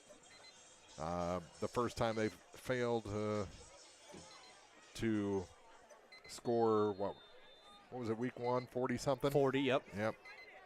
It was 42 in week 1, 58 last week.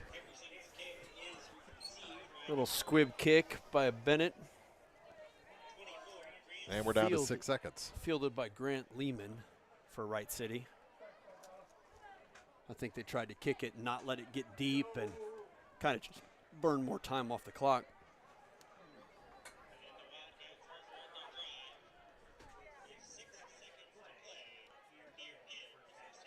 So they have time for one play. We've not seen them do a big, impressive pass, so I don't think Bowling Green's got to drop back here like they're trying to do.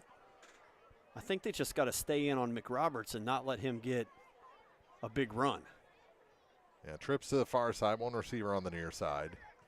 The passing game has not been effective for Wright City, and they'll keep it with McRoberts. Busts a tackle to the far side, and he'll get 5, and that will end the first half of this ball game. Homecoming night at Bowling Green High School, and the Bobcats lead the Wright City Wildcats 34-13. Week 3 action here on Eagle 102 Sports.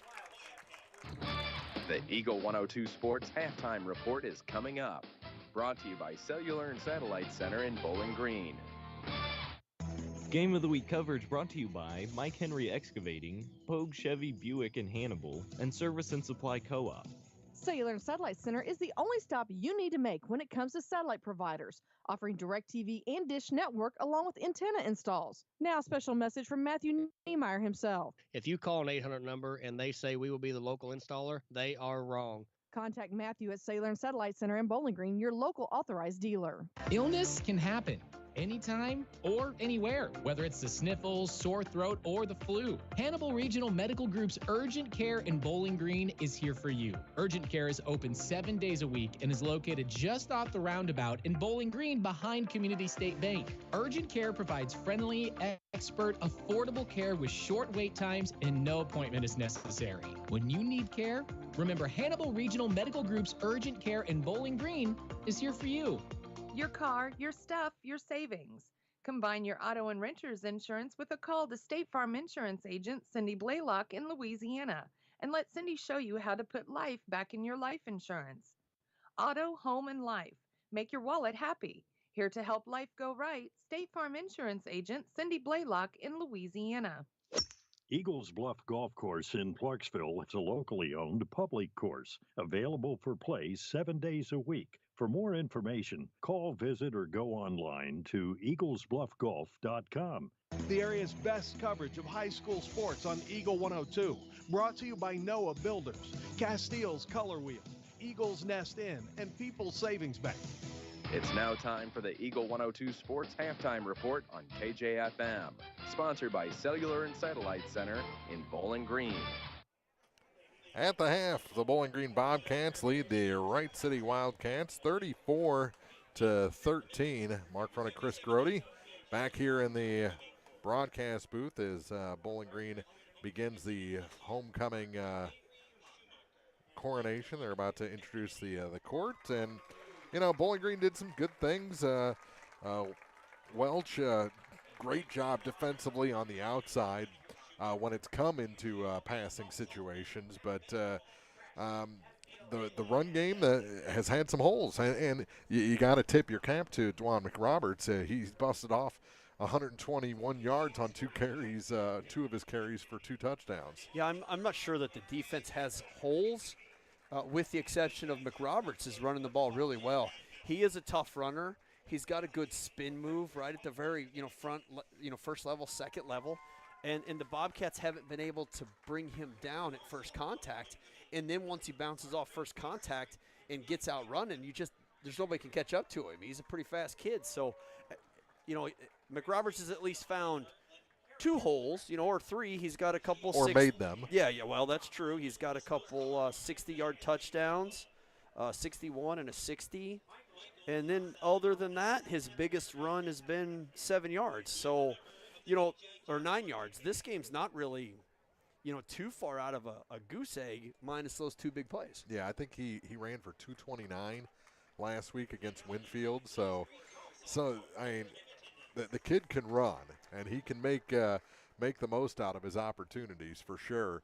But Bowling Green, I don't know if you need to, specifically, put a spy on him. I don't know what you do to try and negate him. I think you put a spy on him, or you put one of your bigger linebackers that's able to run him down and keep with him. I don't know if that's Pasley. I don't know if that's Oliver Niemeyer. I don't know if that's Gary Welch, but kind of the random linebacker making contact with him isn't working so far. Maybe that spy would do what we need. 34-13, and Bowling Green leads after 2 quarters. We'll take a quick break, come back with more of the Eagle 102 halftime report after this on Eagle 102 Sports. Game of the Week coverage brought to you by Hayden's Motorsports, Geeky Hillbilly, and the Twin Pike Family YMCA. One multi-sports complex in Bowling Green is your year-round indoor facility to get your softball and baseball work in. Call Courtney at 573-324-2193 or Matthew at 573-324-8282 to schedule an appointment and to inquire about memberships. One multi-sports complex just off VFW Road in Bowling Green. Castile Color Wheel has been proudly serving Pittsfield and the surrounding community since 1950 and is an expanded retail area. They began as a paint retailer handling Benjamin Moore and Pittsburgh paints, developing into a full-service decorating center, including wall coverings and Hunter Douglas custom window treatments. Castile over the years has expanded with home decor, high-quality gift items, bridal and baby registry, an upscale ladies and children's boutique. Open Monday through Friday, 8 a.m. until 5 p.m., and Saturday, 8 until noon.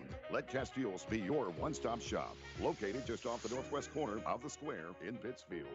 Central State Bank believes in more than just banking. Central State Bank's team takes the time to understand your unique needs and goals, and they're proud to be part of the community, actively supporting local businesses and events. Enjoy state-of-the-art banking technology for easy and secure online and mobile banking. Join thousands of satisfied customers who've made the switch to Central State Bank and experience the personal touch and professional service that set them apart. Visit one of the convenient locations in Pleasant Hill, Pittsfield, Kinderhook, Quincy, and Clayton. Central State Bank, equal housing lender, member FDIC. The best coverage of area high school sports is on KJFM Radio. Brought to you by Cellular and Satellite, Pike County Memorial Hospital, Ackles Farm Market, and Shelter Insurance Agent Ashley Jenkins. The junior attendants were announced, and now they're going through the royalty, the candidates, the Queen and King candidates. You got two both Hicker twins are in the pitting one against another. Yeah, for Queen. Yeah, that won't create any lifelong hatred. But Bowling Green leads 34-13 after 2 quarters. So we mentioned, where the flaws were and the pre-snap penalties. I don't know what this officiating crew is seeing, but they have called a lot of pre-snap penalties. But what has Bowling Green done well in the first half of this ball game? Well, I think we've seen Dane Dunn run the ball very well. He's got 20 carries on the night so far at halftime for 146 yards. So he's averaging 7 yards a carry, a little over 7 yards a carry. The offensive line, I'll just talk about the running backs first. Jace Eskew has got 32 yards, averaging just over 5. And then Easton Orff has got 35 yards, so he's averaging 7. So all of them up there a little much in their average. But I think what to talk about mostly is the offensive line isn't doing a bad job creating holes for running backs and allowing them to get down the field. The bigger problem, like you said earlier, is these pre-snap penalties, where that illegal motion is coming or that false start is coming in. They got to find that, and they've got to fix it real quickly. Jace has got King Jace. King Jace, yes, he was king. He is 2 for 6. That's not right. He is two completions on 6 attempts for 25 yards and a touchdown in passing tonight. And had a very nice 2-point conversion as well. Who was on the end of that one? It was Dunn on the near side that actually catch down here had tiptoed the side of the end zone to pull that one in. You hate to try and find fault in a 34-13 game, but that's what we get paid to do. That's right. Analyze, break down, and so we have to say some negative things from time to time. Congratulations, though, to Jace Eskew and Brooke Hickerson, the King and Queen. What did they say? The 57th annual football homecoming. It's gotta be close. Yeah. So congratulations to Jason Brook, the king and queen for 2024. 34-13, and we'll take a break, come back with more of the halftime report after this on Eagle 102 Sports. Game of the Week coverage brought to you by Pike County Title Company, Ambassador Plumbing Incorporated, and Lynn's Heritage House. Noah Builders in Silex is a proud supporter of all area athletes. They're a small, locally owned contractor with over 25 years of experience in custom and new home construction. Noah Builders wants to take your forever home plan and make it a reality. Call or visit Noah Builders at noahbuildersinc.com. The Eagles Nest Inn Bed and Breakfast in Louisiana offers inviting guest rooms, each with its own unique character and historic charm. Call or book online at theeaglesnestinbb.com.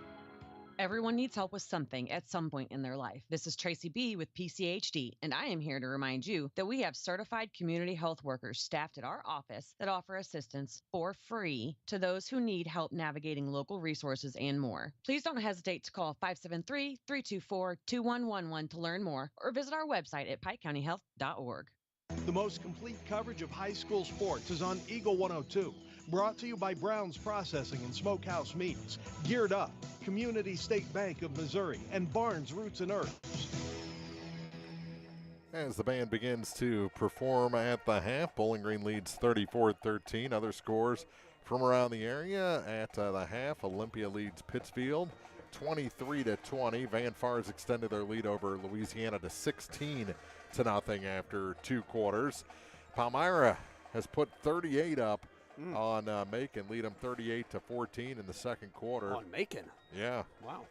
North Callaway still leading Montgomery County 12-0. Quincy 21-0 over Rock Island. QND over Southeast 7-0. That's is kind of an aging score right now. Greenfield at the half leading Pleasant Hill Western 26-0. Camp Point Central leading Beardstown 21-0 at the half.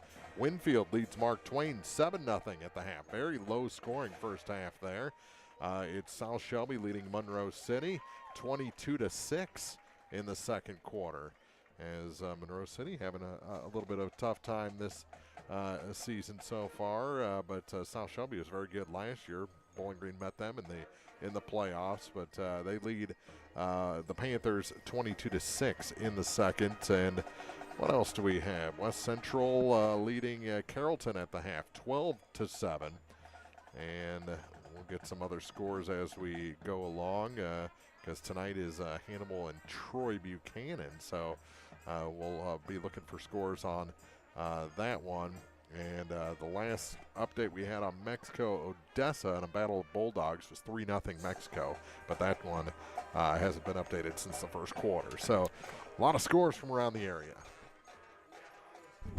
You want to hear scoring here? Sure. So we started this game off with a Wright City Wildcats score in the first quarter with 10:29 left.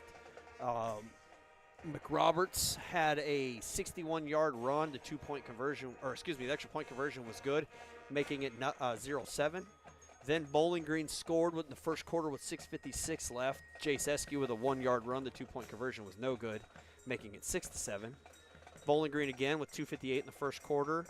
A Oliver Niemeyer 25-yard reception was good for a touchdown. The 2-point conversion was good, making it 14-7. 45 seconds left in the first. Bowling Green scores on a 35-yard pick six by Gary Welch. The 2-point conversion was good. That was a pass from Jace Eskew to Oliver Niemeyer for 8 yards, 22-7.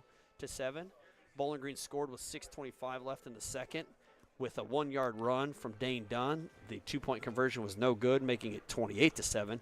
Then McRoberts comes back with 4:11 left in the second with a 60-yard touchdown run. The extra point was blocked, making it 28-13. And then our last score here with 8 seconds left on the clock in the second was a 1-yard run by Jace Eskew. The 2-point conversion was good, bringing us to our current score of 34-13. And as we prepare for the third quarter of this ball game, I think, we saw it.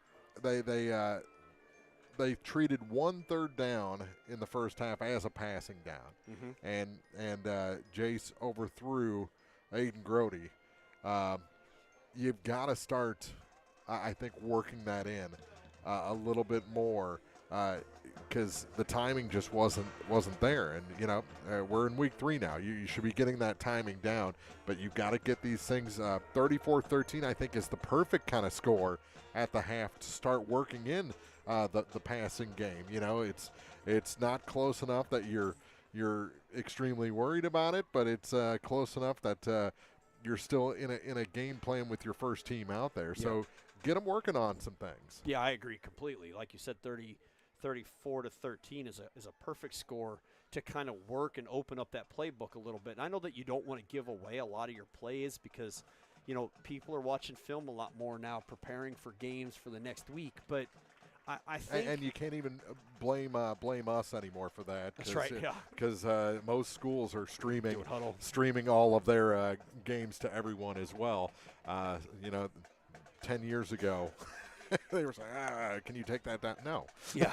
Well, so it's I think that you want to open that playbook a little bit because you want to get the experience and the plays in and the timing down, and you want to do that for later in the season. And it is a double-edged sword for game planning because you throw something in there, and now that's in the back of their head.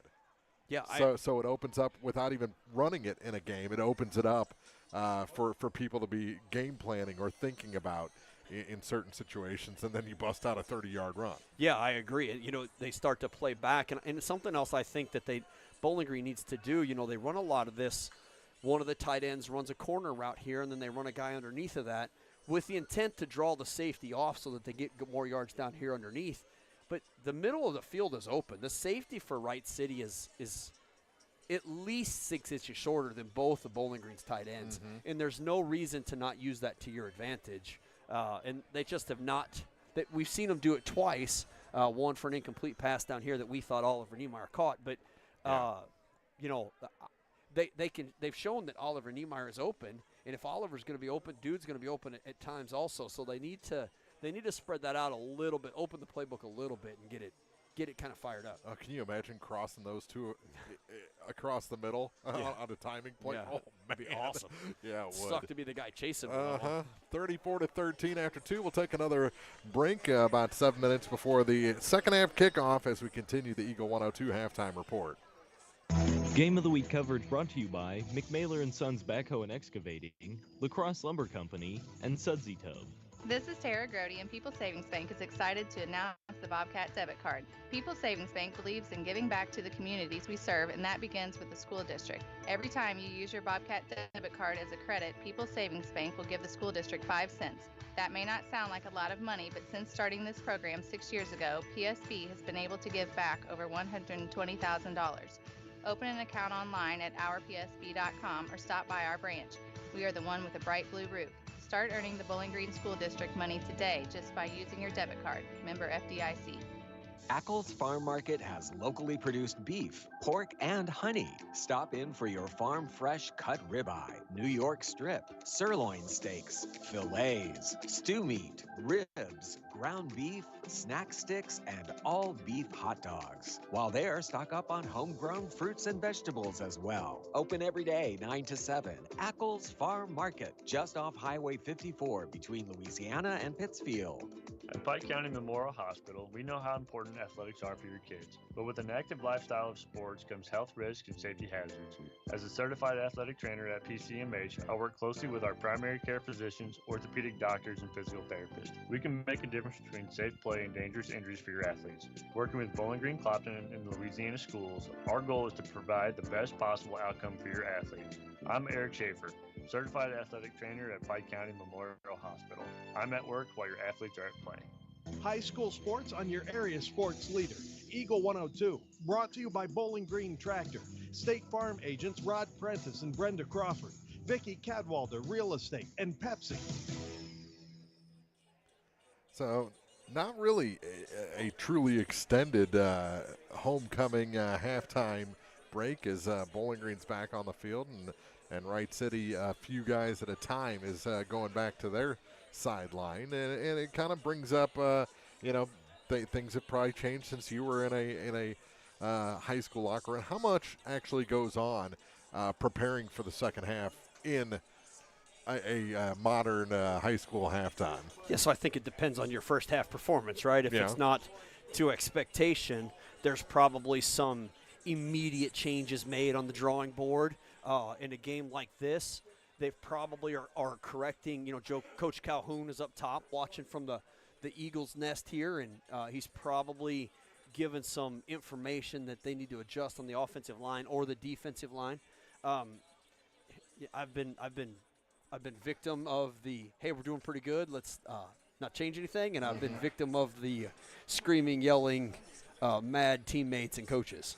So is it more coaches talking or coaches coaching? I think a little bit of both. The coach come in and tell you what's going on, give you some coaching, give you some motivation, and then step out and let some of the team do it too. So, because sometimes your biggest critics are yourselves, and you can be harder on yourself or your teammates than any coach possibly could. Well, and I think sometimes, the leadership of the team. Great teams are led by the team, right? I mean, they're not the coaches kind of coach, but the great teams are led by the team, and that's one of the things that you like to see is those leaders on the team taking those roles and getting people where they need to be or adjusting things that weren't quite working right. And there was an adjustment that needs to be made with Dwan McRoberts having a big first half in this ball game, responsible for all 13 points. Or both touchdowns on 2 long runs. We'll take a break, come back, second half just minutes away here from Eagle 102 Sports. Game of the Week coverage brought to you by Mike Henry Excavating, Pogue Chevy Buick in Hannibal, and Service and Supply Co-op. Greatness doesn't happen overnight. It takes time, focus, and dedication. At Shelter Insurance, we understand that because we put in the hard work and dedication for decades. And that commitment is paid off with award-winning customer service for your auto, home, and life insurance. Ask me, Ashley Jenkins, about Shelter's auto, home, and life options. Brown's Processing and Smokehouse Meats is your first stop when stocking your freezer. Brown's has frozen chicken, steaks, brats, and burgers ready to go.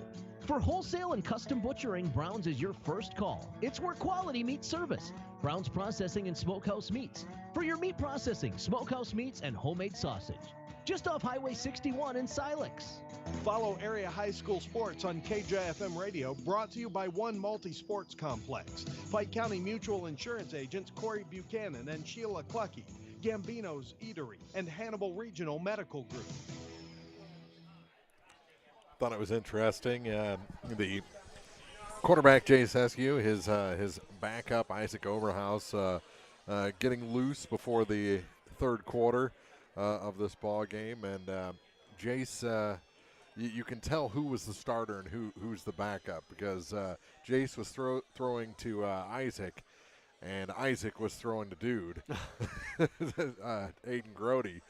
So, you don't have the accidental jammed finger or something like that going into the second half and into the conference portion of your schedule. So you can tell who the starter and who the backup are, even at halftime. Yes. Well, you don't want to, like you said, a jammed finger for a quarterback is a rough day. Yeah. Not quite as rough as what Tua had yesterday. That's very true. Yeah. Head injuries are much different. The head injury was just the cherry on top on that game. I mean, he was having a nightmarish first 3 quarters of that ball game. That was a Buffalo rout. Well, they talked about Tua in that game where he'd been working really hard. He'd lost like 16 pounds, kind of to better off him, get him in shape in the position that he wanted to be in.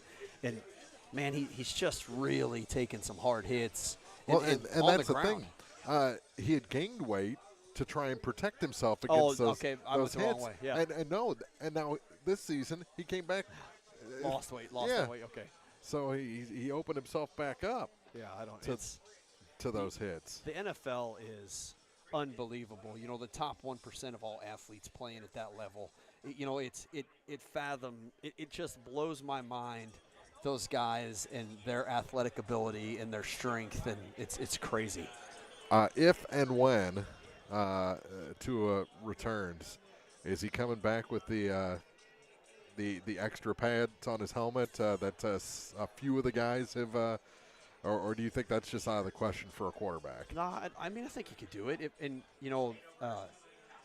We've traveled to a lot of colleges with Aiden on visits and things like that, and a lot of the colleges are telling all of their kids, they have to wear them. They don't have a choice during practices. And things like that. So, I mean, if they provide that much extra cushion, maybe it isn't. There's some guys wearing it in the league. Yeah, there's 3 or 4 of them now.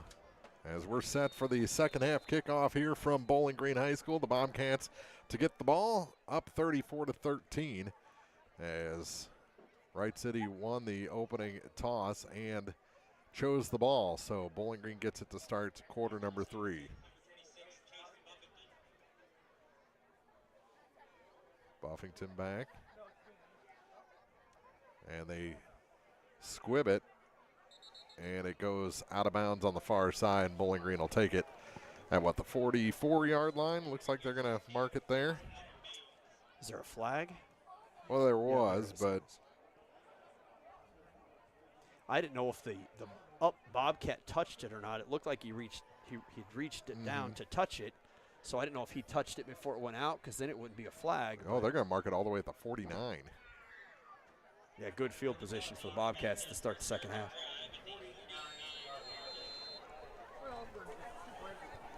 34-13 our score. No time came off the clock, so no, he didn't touch it, because that would have started the clock. Would have, yes.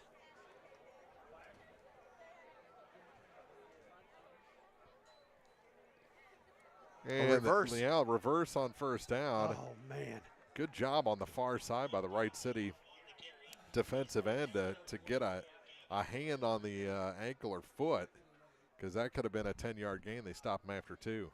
Yeah, Jace kind of reverse rolled out from under center and turned and handed the ball off to Dane Dunn going to the top side of the field. So he was in motion and got that reverse. And like you said, great job by Wright City, because that could have been a big play. So gain of 1.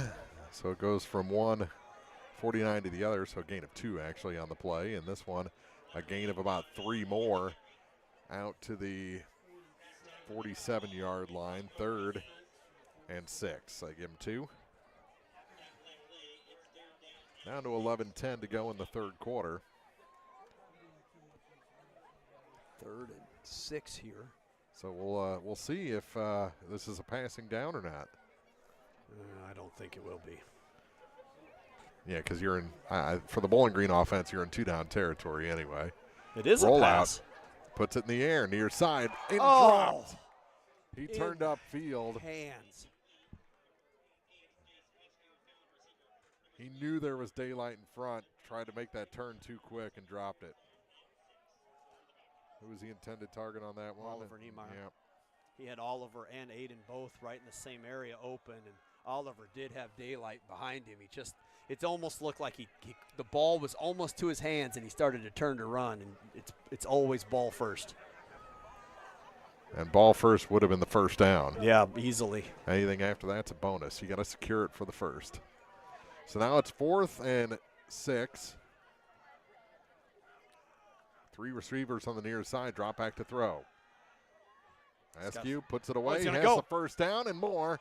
Bounces off a man and then brought down at the 33-yard line. Good run, Askew. He took a hit at the end of it, but it looked like it was kind of shoulder pad to shoulder pad. Yeah, he rolled out here to the near side of the field, was looking downfield, and everybody had good coverage. Just pulls the ball down and run, bounces back up to the inside of the field, and gains an easy 12 yards for a first down. I don't know about easy, but yeah, 12 yards. The end of it wasn't that easy, but he's tough. He'll take the hit. Inside handoff on first. Oh, ball's out. And Bowling Green got it back. It looked like Askew swept it to a teammate. It squirted out when everyone tried to fall on it, and it looked like Jay scooped it to, who was that, Dunn or? Easton. Loss of about 4 on the fumble, but Bowling Green does maintain the ball, so. Most importantly. Well, just 2. It's a 2nd and Yeah. 12, but that can't be. It's Yeah, a long 2, isn't it? Yeah, it's a very long 2. Call it 2nd and 13. Roll out to throw. Puts it in the air and into a. Dang! That was into triple coverage, and he still almost brought it down. Yeah, hit him in the hands. You got to catch that ball. A lot of traffic to deal with. Grody, the intended target. We have seen them throw the ball more this quarter Yeah. already. Yeah, they've done exactly what we hoped they would. Clock stop, 9:39 to go. Third quarter. 3rd and 13. Coach won't be happy with either of those drops. No, but that's why you gotta run those plays. Yeah. Gonna keep it. Askew Makes makes a a man score. miss and brought down inside the 20, down to the 17-yard line. Askew again converts a long 3rd down. That's about 23 yards. Quite 23. Good run by Jace again. That was a quarterback option. He kept that ball himself and come off this near side tight end. And, man, 2 yards down the field, he looked like he was at full speed. Mm-hmm. 1st and 10 from the Wright City 17. Inside hand again. This time they get a good push and will be inside the 10, just outside the 5-yard line. And that's another Bobcat 1st down. Gain of 12. Benji Rodriguez on the stop after Bowling Green gets it down to the 12-yard line. 8:45 to go. Bowling Green's what, at the 9 maybe? Because it doesn't look like they can get a first. Oh, they did. They are inside the 10. And Push Dane. Dane Dunn takes it all the way down to the 1. He's 2nd and goal.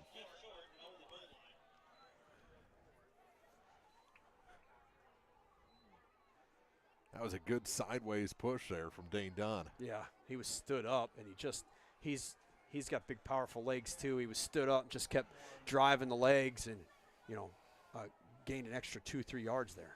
All the way down to the 1-yard line. 2nd and goal, and into the end zone. Touchdown, Bowling Green. With 8:04 to go, a 1-yard run makes it 40-13. That done again? Done again, yes. On the touchdown, extra point to come, or 2-point conversion. We've played about 4 minutes here in the second half. Bobcats turned their first possession, converted a 4th down and a 3rd down, and long. Rollout, pass to the near side, and this one is caught. For the 2-point conversion, that's what we've been looking for. 8:04 to go, 42-13. Bowling Green leads here in Week 3 homecoming night from Bowling Green High School on Eagle 102 Sports. Game of the Week coverage brought to you by Hayden's Motorsports, Geeky Hillbilly, and the Twin Pike Family YMCA. Geared Up, just off the square in Pittsfield, is your first stop for screen printing and embroidery. The folks at Geared Up take pride in making their communities and schools look great while offering the best prices around.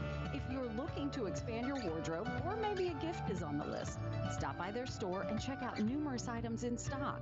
When you're looking for custom apparel and awards for your business, organization, or team, stop by Geared Up, 211 South Madison in Pittsfield. The most complete coverage of high school sports is on Eagle 102. Brought to you by Eagles Bluff Golf Course, People's Bank and Trust, Pike County Health Department, and Missouri State Representative Chad Perkins. Dane Dunn for a yard. 2-point conversion is good. Bowling Green leads this ball game 42-13 over Wright City here in the 3rd quarter. Hickerson on to kick it off. Good kick. Fielded at the 18. To the near side, spins off a tackle. That spin. Yeah.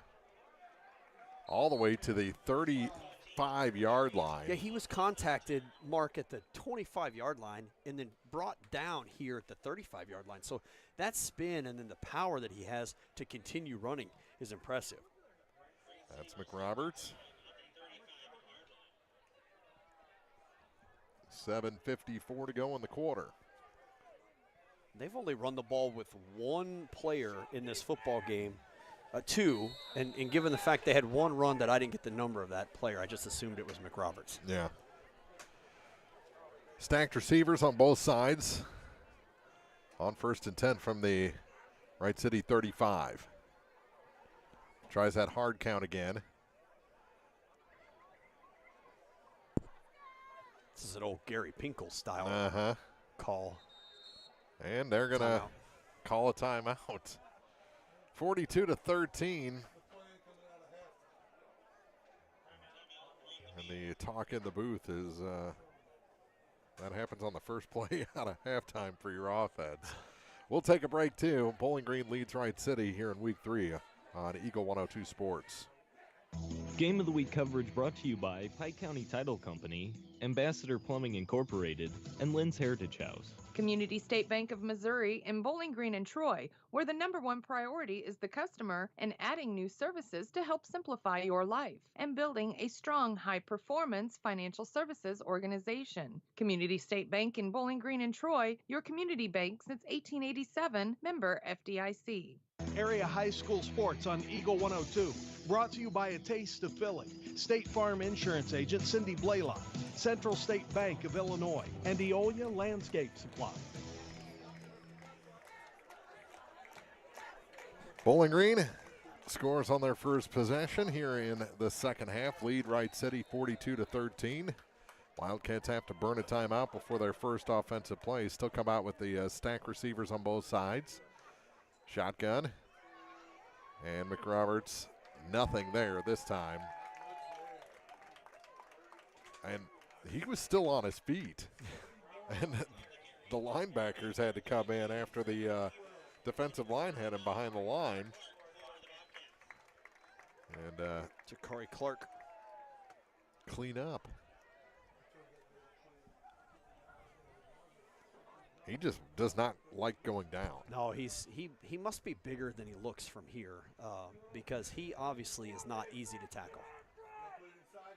Because there are some big kids on this Bowling Green team, and they get a hold of him. He keeps going. Oh, his legs and a lot of pre-snap motion, and now the flag comes out. Yeah, the whistle was blown and then the flag. Oh, I was supposed to throw that? False start on the offense. So it's going to be 2nd and 17 after the penalty. This is a good, series here for the Bowling Green defense. That's interesting. The ref blew the whistle, and then the back judge threw the flag. Yeah. I couldn't referee or judge because I would be watching too much football. Right? Yeah. So I get it. Roll out. Got him. Coming, and they sack the I think quarterback. that was Brady Huber, 32, right? Was it the guy with the refrigerator on his back? Yeah. Down Brady to Huber. 35. Big sack for the Huber.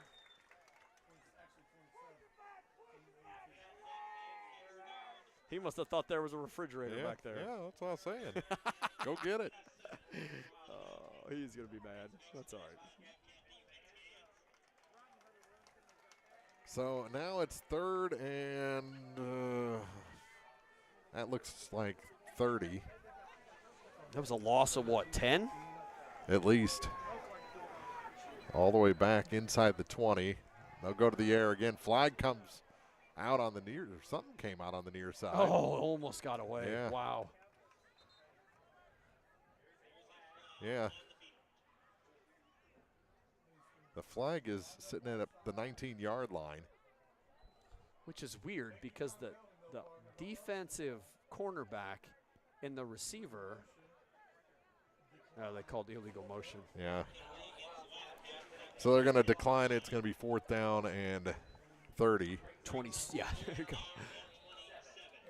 And official timeout. Water break at 5:55. Help myself We'll to my take dew. one too. Well, we have no water, but Mountain Dew break here on Eagle 102 Sports.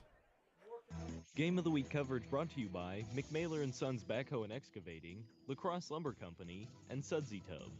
Did you know you can earn money by harvesting wild plants? Hi, I'm Craig Barnes with Barnes Roots and Herbs. We're south of Eolia, and we buy wild harvested plant products like sassafras leaf, walnuts, golden seal, ginseng, and many more. For more information and a list of what we're buying, visit us on Facebook, or you can call us at 636-205-4333. Barnes Roots and Herbs, 636-205-4333. Money does grow on trees. The area's best coverage of high school sports on Eagle 102.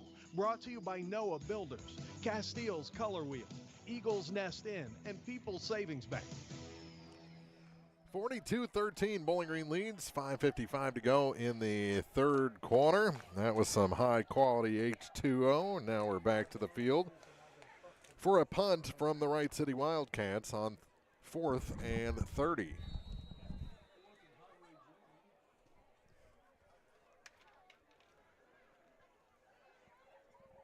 Nobody back for the Bobcats. The kick, pretty good one, and a good Wright City bounce all the way down to the 48-yard line of the Bobcats. So still a short field, but that was definitely a Wildcat bounce. And if Bowling Green scores here, they'll go into the mercy clock.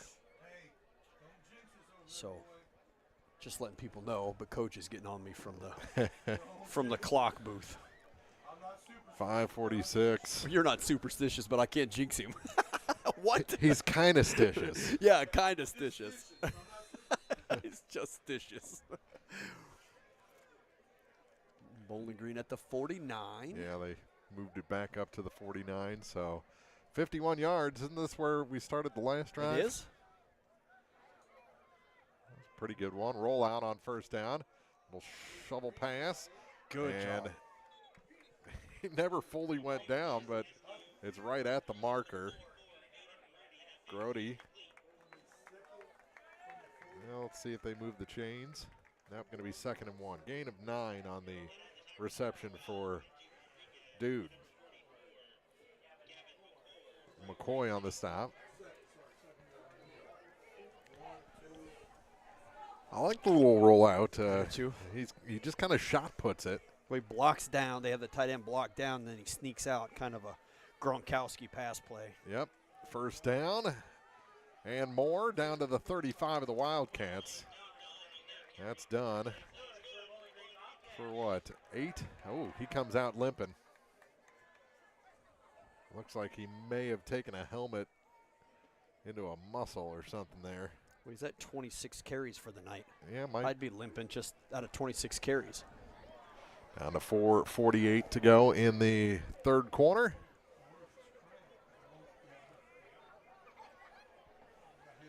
Bowling Green scored on their first possession. Now a timeout will be taken by Bowling Green. Yep, their first. 42-13. Bowling Green leads Wright City here in the third quarter on Eagle 102 Sports. Game of the Week coverage brought to you by Mike Henry Excavating, Pogue Chevy Buick in Hannibal, and Service and Supply Co-op. Pepsi-Cola Bottling Company is a proud sponsor of the local schools and their athletes. When it's time to quench that thirst, reach for one of the many Pepsi products found in the local concession stands, including Pepsi, Mountain Dew, Sundrop, or the all-new Starry Lemon Lime. If you are wanting something other than soda, enjoy Bubbler, Klarbrunn Water, Lipton Teas, Gatorade, and more. Pepsi-Cola Bottling Company in New Haven and Bowling Green wishes all the area athletes a great season. The best coverage of area high school sports is on KJFM Radio. Brought to you by Cellular and Satellite, Pike County Memorial Hospital, Ackles Farm Market, and Shelter Insurance Agent Ashley Jenkins. In the third quarter, Palmyra leads Macon 44-14. Cane Point Central leads Beardstown 27-0. It's Bramer leading Paris. Was that 8-man now? 32-20. No, their Paris is still 11-man, isn't it? Yes. And then haven't got an update on Olympia Pittsfield in a while. That last check was 23-20 Olympia. North Callaway leads 24-6 as this pass goes to the far side and incomplete. Just couldn't make the adjustment on the far side. He actually had room to do so. North Callaway leads Montgomery 24-6. Van Far leads Louisiana 24-0. Quincy, the Blue Devils lead the Rock Island 41-0. Troy Buchanan leading Hannibal 27-14. Winfield leading Mark Twain 7-6. QND leading Southeast 21-0. And haven't got an update on Greenfield Pleasant Hill Western in a while, but last check that was 26-0. I like to see the Bobcats here getting some work in on the passes. And this time it's a run up the gut, and they'll stop forward progress just outside the 30-yard line. Bring up third and gain of 6. about 5, it looks like. West Central leads Carrollton 12-7. That's kind of an aging score. South Shelby last check leading Monroe City 30-14. And that's about all we have updated at this point.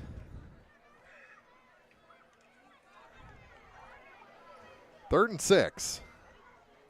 Keeper for Eskew on the far side. He busts through into the secondary, makes Still the going. move.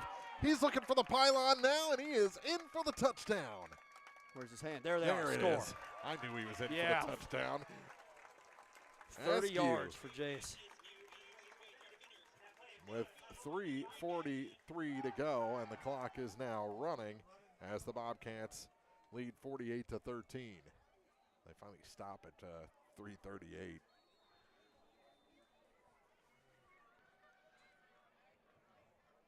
What a run, what a move. Yeah. Once he hit the secondary. Yeah, he did a really good job to that second level and then bounce outside. And like we said earlier, his athleticism was just all the way to the end zone at that point. He just outran 3 Wildcats to the end zone. Fully on display on that run by J.S. Eskew.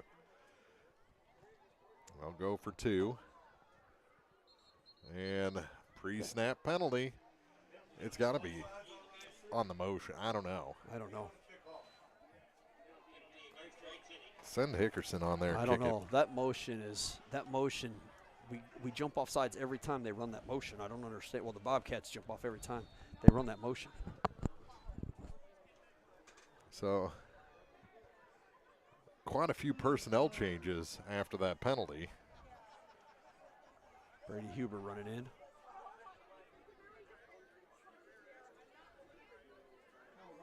Askew does come back out. Like you went from a run to a pass here. Nope. Still running and in for the 2-point conversion with 3:34 to go. In the third quarter, Bowling Green extends their advantage to 50-13 over Wright City here in week 3. It's homecoming night at Bowling Green on Eagle 102 Sports. Game of the Week coverage brought to you by Hayden's Motorsports, Geeky Hillbilly, and the Twin Pike Family YMCA. One multi-sports complex in Bowling Green is your year-round indoor facility to get your softball and baseball work in. Call Courtney at 573-324-2193 or Matthew at 573-324-8282 to schedule an appointment and to inquire about memberships. One multi-sports complex just off VFW Road in Bowling Green. The most complete coverage of high school sports is on Eagle 102. Brought to you by Brown's Processing and Smokehouse Meats, Geared Up, Community State Bank of Missouri, and Barnes Roots and Herbs. 50-13, Bowling Green leads. Good J.S. Askew run for the touchdown, 30-plus yards, 30 and some change. 2-point conversion good even after the penalty. Good kick. Yeah. Oh, there we go. Big hit. He's still up, though. Yeah. Man. That kid does not go down. Now, that was Laverius. He had the 75-yarder last week.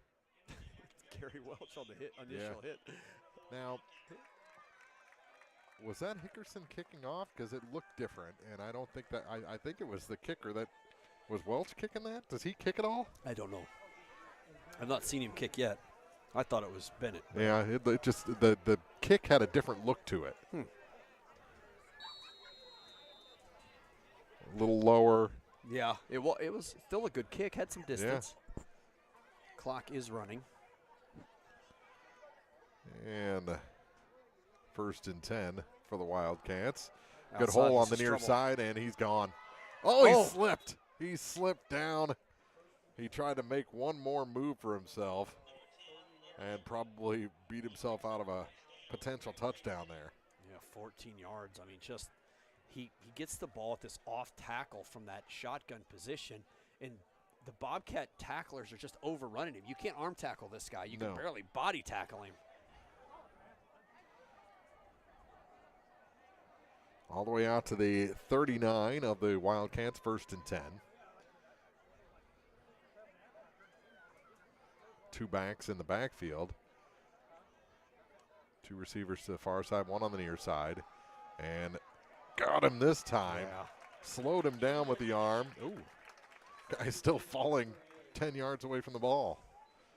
Bring up 2nd down and 10. No gain on the play. Corey Clark on that tackle. He's one of the few guys I think he can get away with starting with an arm tackle and pulling him in. Well, I think Tanner McGaw started that stop. Yeah. Kind of slowed down McRoberts, and then Jakari came in and cleaned it out. That's what it's going to take. Yeah, I think so. 2nd and 10 after no gain on 1st down. Try it again. Just springs through the hole and gets about 4. Be 3rd and 6. McRoberts. Clock running, down to a minute to go in the 3rd quarter. Yeah, this is where Wright City, I mean, they can get the clock stopped again if they work hard, but the running clock will just kill high school teams in the mercy clock. Yeah, and you just want to work on your drive at this point, I think. Yep.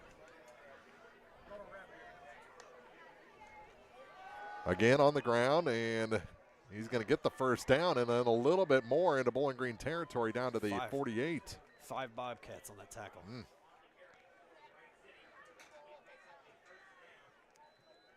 And, McRoberts, as long as his coach keeps him in there, Bowling Green's going to have to keep the starting D in. He's a punishing runner. Yeah, he's impressive. That'll do it for the 3rd quarter of this ball game as the final 3 seconds run off. It's the Bobcats 50, the Wright City Wildcats 13, as Bowling Green is moving toward 3-0 to start the season here on Eagle 102 Sports. Game of the Week coverage brought to you by Pike County Title Company, Ambassador Plumbing Incorporated, and Lynn's Heritage House. State Farm in Pittsfield understands that life can be tough. The State Farm staff is there to help you make smart decisions when it comes to all your insurance and financial service needs. Call, email, text, or stop by the office Monday through Friday between 9 to 5 to talk to an agent. State Farm in Pittsfield, a family-oriented office, is located at 311 Half West Washington Street in Pittsfield, serving Pike County, Illinois, and the surrounding areas. High school sports on your area sports leader, Eagle 102. Brought to you by Bowling Green Tractor, State Farm agents Rod Prentice and Brenda Crawford, Vicki Cadwalder Real Estate, and Pepsi. Start of the 4th quarter.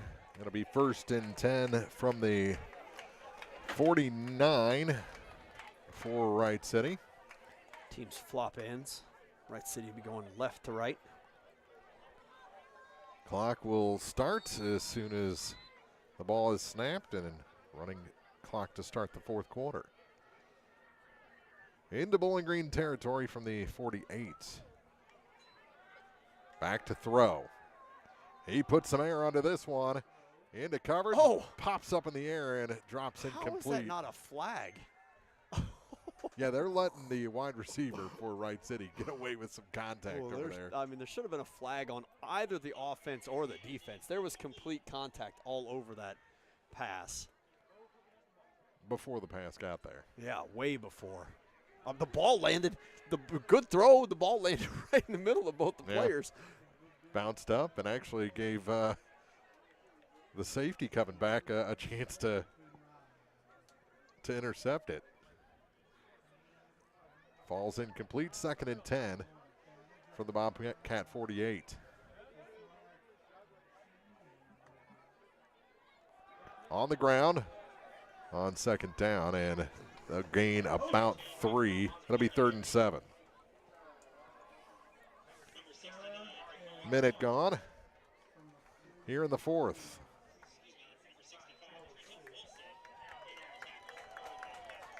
Got the excuse me and awarded the tackle to Trenton Wilson after initially saying Jakari Clark here in the stadium. And Wilson got a nice cheer. Yeah. Like a 2-foot difference in height. Yeah. Pressure. You know, they line up and then they look and get a call from the sidelines for an audible. Here comes the pressure.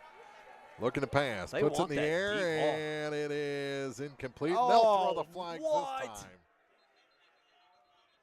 No contact at all, and they throw a flag. Well, they had their earpieces in and were listening on the last one.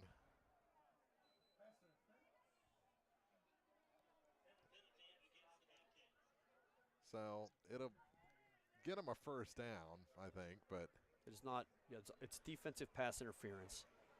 It's a 10-yard penalty and first down. Yeah, I think so. Yeah, all the way down to the 29. It's not a spot foul in high school. No. Down to 9:35 to go in the ball game. 50-13, Bowling Green leads. Got to keep updating that score.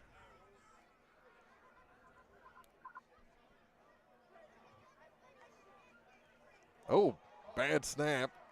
Popped up in the air, and they're going to lose about 4 yards. Now 2 yards. Okay, 4 yards. The official on the near side was not lined up anywhere near where they spotted that ball. Aiden Grody on that tackle for loss. Second time they've had just a weird snap. The first one, he looked like he hit his thigh and it rolled. This one popped straight up in the air. And Bowling Green is definitely bringing some heat on this drive, as I think the Wildcats are trying out some things in the passing game. Here we go again. Oh. To the far side and bounces off the chest of the receiver. That hit him right between the numbers. Yeah, that was a good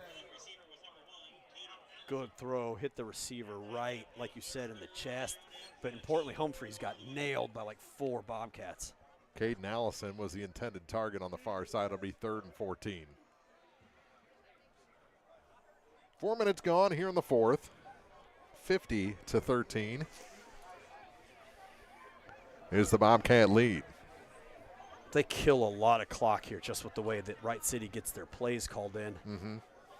Look to the coach and he signals in. They look at their armbands and get their play.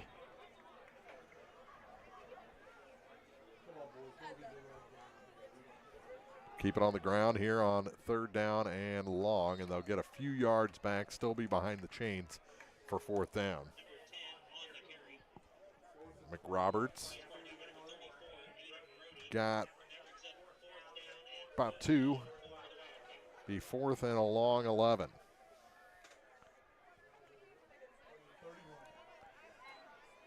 So, watch the PIs.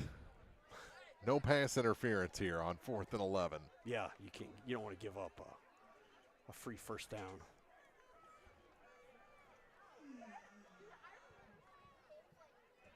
On 4th down.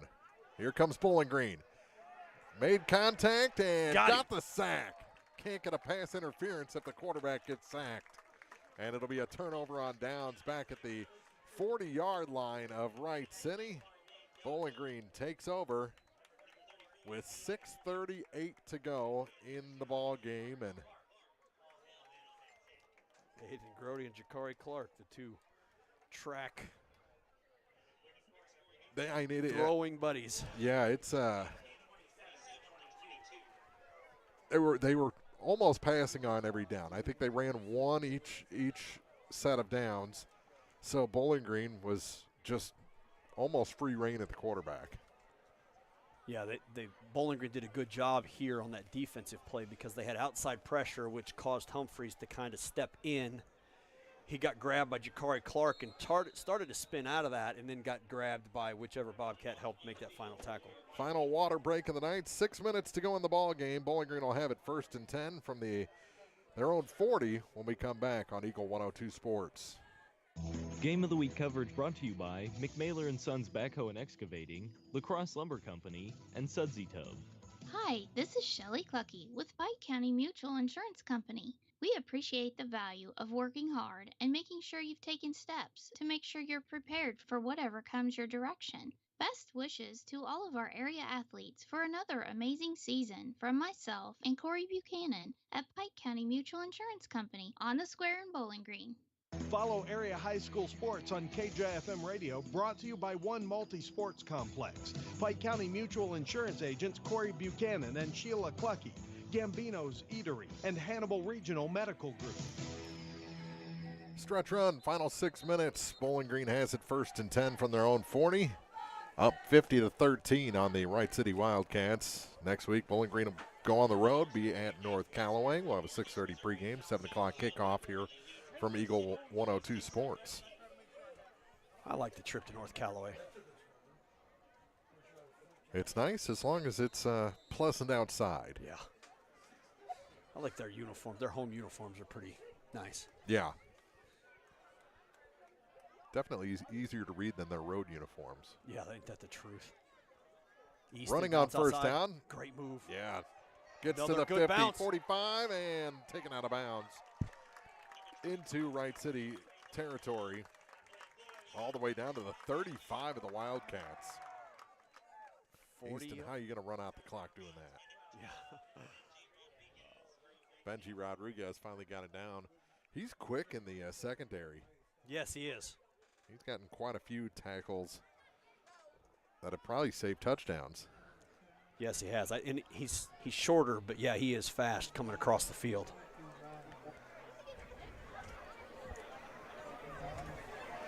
So, Wright City had a good first half. I mean, 2 touchdowns, both by McRoberts. McRoberts is very, very good football player. They got some pieces on defense as this one is taking up the gut inside the 30 to about the 27. Orf again, be 2nd down. So, I think there's stuff to be excited about for Wright City. I think it depends on, what district they're in. But this is a team that can do some things if they stay healthy. Yeah, well, and this is a conference game. They showed that they can score, with McRoberts.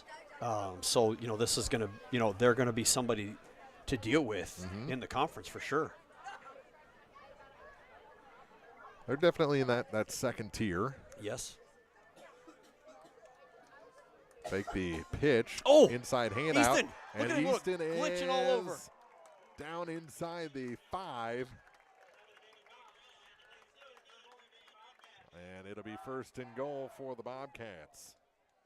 The way he moves, man, he's got that little speed. His kind of head bobs. It looks like he's like a computer glitch from one spot to the other. Boop, boop, boop. Like Wreck-It Ralph? Is that what you're? Yeah, okay. Yeah, sure. I'm going to wreck it. Yep, I've seen that. We're down to 3:40 to go. We think a rollout pass here? That's your go-to, isn't it? They may do it on this. There's the rollout. Reverse. Yeah, reverse. And a touchdown. And he's in. Touchdown, Bowling Green. Is that Chase?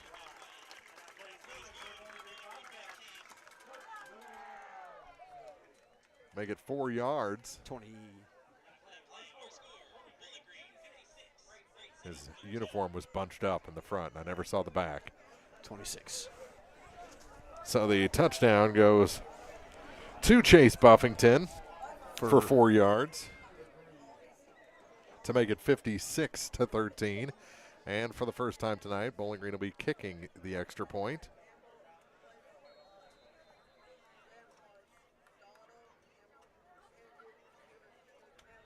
Hickerson. Bad snap, and it's blocked. Never got it off the ground. Well, would that make him a prince since his sister was the homecoming queen? I don't think so.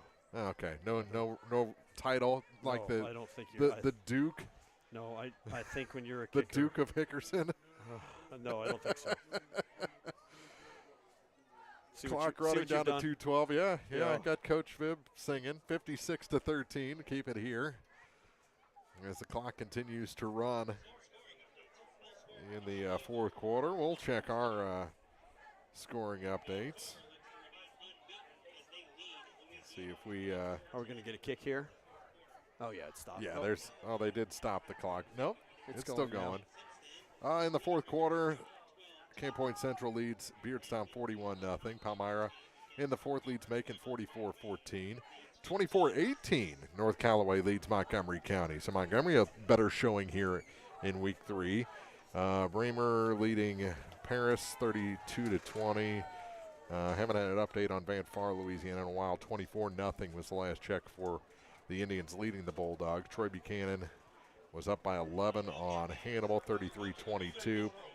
Olympia led Pittsfield 30-26. Quincy over Rock Island 48-0. And Winfield leading Mark Twain 15-6.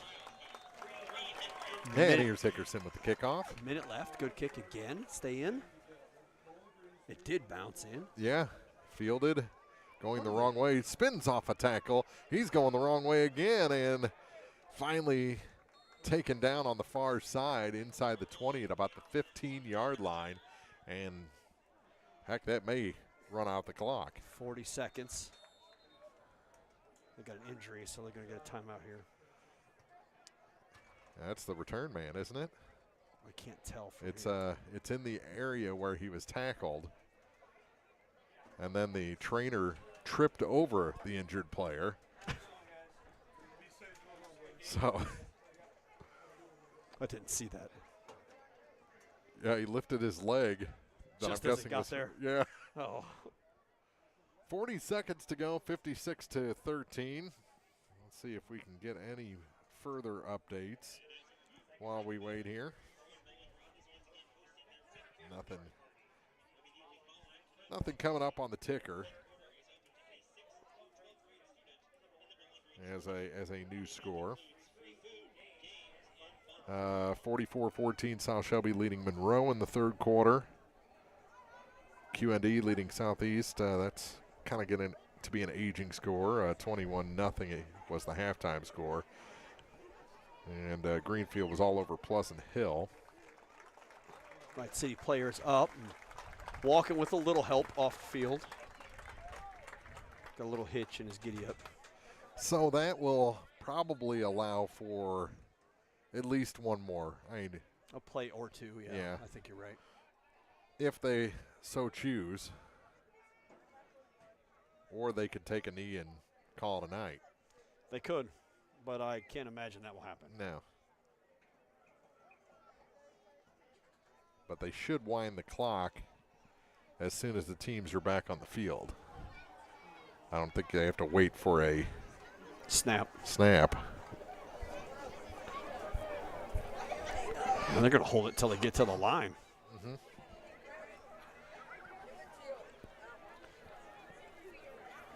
Oh, player late arriving. Yeah. 11th man. You know, we've seen that with their receiver coming all the way to the near side. It looks like motion, but he's actually been late about 5 times. And they run the play to the near side and brought down for no gain. Well, they're going to. Who is the running back there? 23? Yeah, I think we got a new one in finally. Lucas Lee, number 31. Lucas Lee. Look at me, I'm Lucas Lee. Down to 10 seconds, and the teams will go to the sidelines. This ball game comes to an end with the Bowling Green Bobcats improving to 3-0, 1-0 in conference play with a 56-13 win over the Wright City Wildcats. We'll be back with the postgame for you after this on Eagle 102 Sports. The Eagle 102 Sports postgame show is coming up on KJFM Radio. Game of the Week coverage brought to you by Mike Henry Excavating, Pogue Chevy Buick in Hannibal, and Service and Supply Co-op. It's a great time to buy or sell a home. I'm Vicki Cadwalder, and I take pride in offering skills that make the process go smoothly from beginning to end. Even after closing, I enjoy staying in touch and being there to help you if you have any other needs or questions. Call me and we'll create a personalized plan just for you. Vicki Cadwalder Real Estate, loving our small town life. Discover Gambino's Eatery in Louisiana, open Wednesday through Sunday, with our lunch options until 4 p.m., including tenderloin, burgers, wrap options, and salads. Enjoy dinner favorites like the make-your-own pasta dish, lasagna, and red wine pot roast from 4 p.m. to close.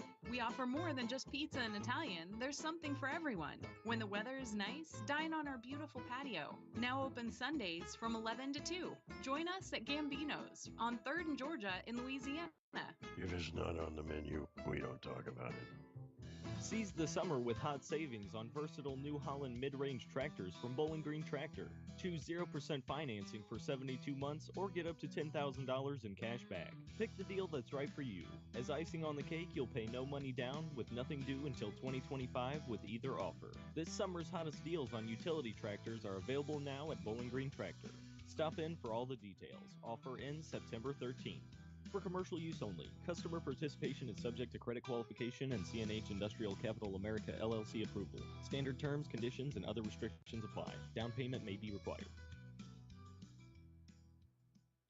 The most complete coverage of high school sports is on Eagle 102. Brought to you by Eagles Bluff Golf Course, People's Bank and Trust, Pike County Health Department, and Missouri State Representative Chad Perkins. Time now for the Eagle 102 Sports postgame show on KJFM Radio.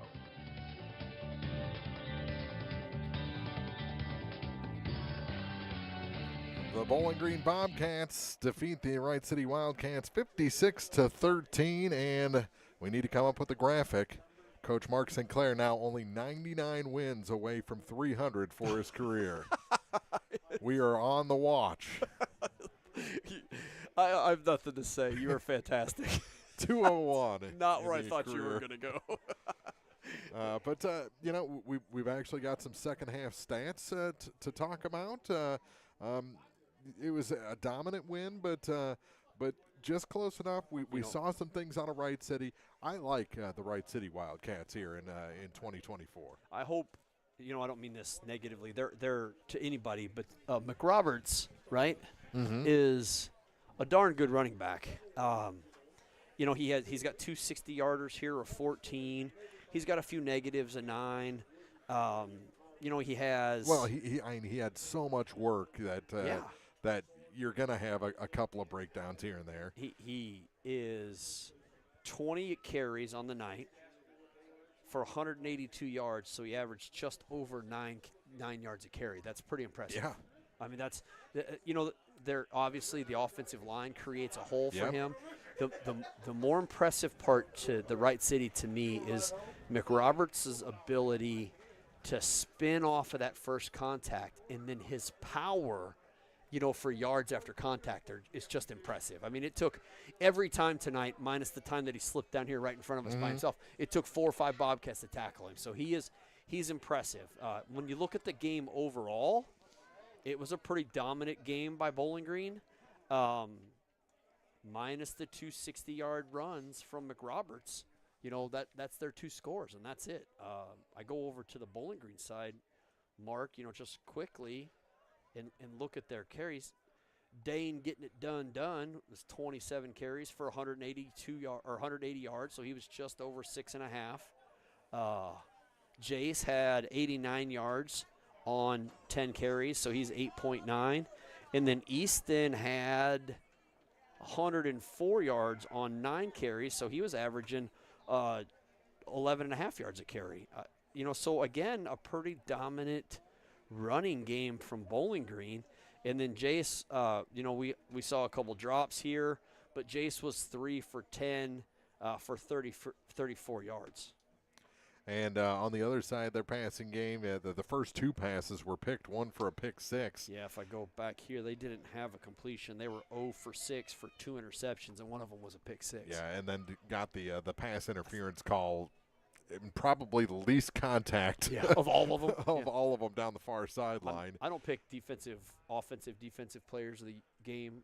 I don't have any input into that, but if I did, I would say for Bowling Green, your defensive player of the week this week ought to be the sophomore Gary Welch. Yeah, two he interceptions. just had a big night. Yeah. 2 interceptions, one for a pick 6. Couple big hits. Yeah, definitely. 56-13 is our final. Bowling Green improves to 3-0 on the season, 1-0 in conference. We'll take a look through the first half or the second half scoring and take a look around the area as we wrap up the postgame next on Eagle 102 Sports. Game of the Week coverage brought to you by Hayden's Motorsports, Geeky Hillbilly, and the Twin Pike Family YMCA. Hannibal Regional Medical Group in Bowling Green is right here for you and your family. No matter what stage of life you are in, better health starts with your primary care provider, the person who knows your health history and can connect you with the right specialist if needed. The Hannibal Regional Medical Group team of primary care providers are ready to help guide you on your path to better health, right here at home. To schedule an appointment, just call 573-324-2241. Hannibal Regional Medical Group in Bowling Green. Don't have time to stop by the bank? That's not a problem if you're a customer of People's Bank and Trust. With our mobile and online banking service, you can now bank from anywhere. Deposit checks, pay bills, transfer funds between accounts, check the latest activity on your account, and view images of your checks, all from the convenience of your desktop and smartphone. So start banking on your schedule and download the People's Bank and Trust app today. People's Bank and Trust, hometown banking the way it should be. Member FDIC. Eagles Bluff Golf Course in Clarksville is a locally owned public course, available for play 7 days a week. For more information, call, visit, or go online to eaglesbluffgolf.com. Area high school sports on Eagle 102. Brought to you by A Taste of Philly, State Farm Insurance Agent Cindy Blaylock, Central State Bank of Illinois, and Eolia Landscape Supply.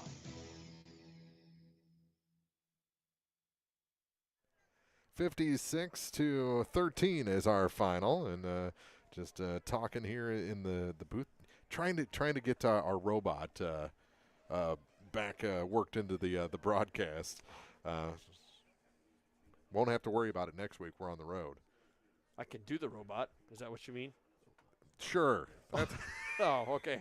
I'm trying to help. You know, somehow that was even more robotic than the robot, what you just did. I don't know. I'm here to help. All right. Some scores around the area. Camp Point Central in the fourth leads Beardtown 41-0. South Shelby leading Monroe City 44-14 in the fourth.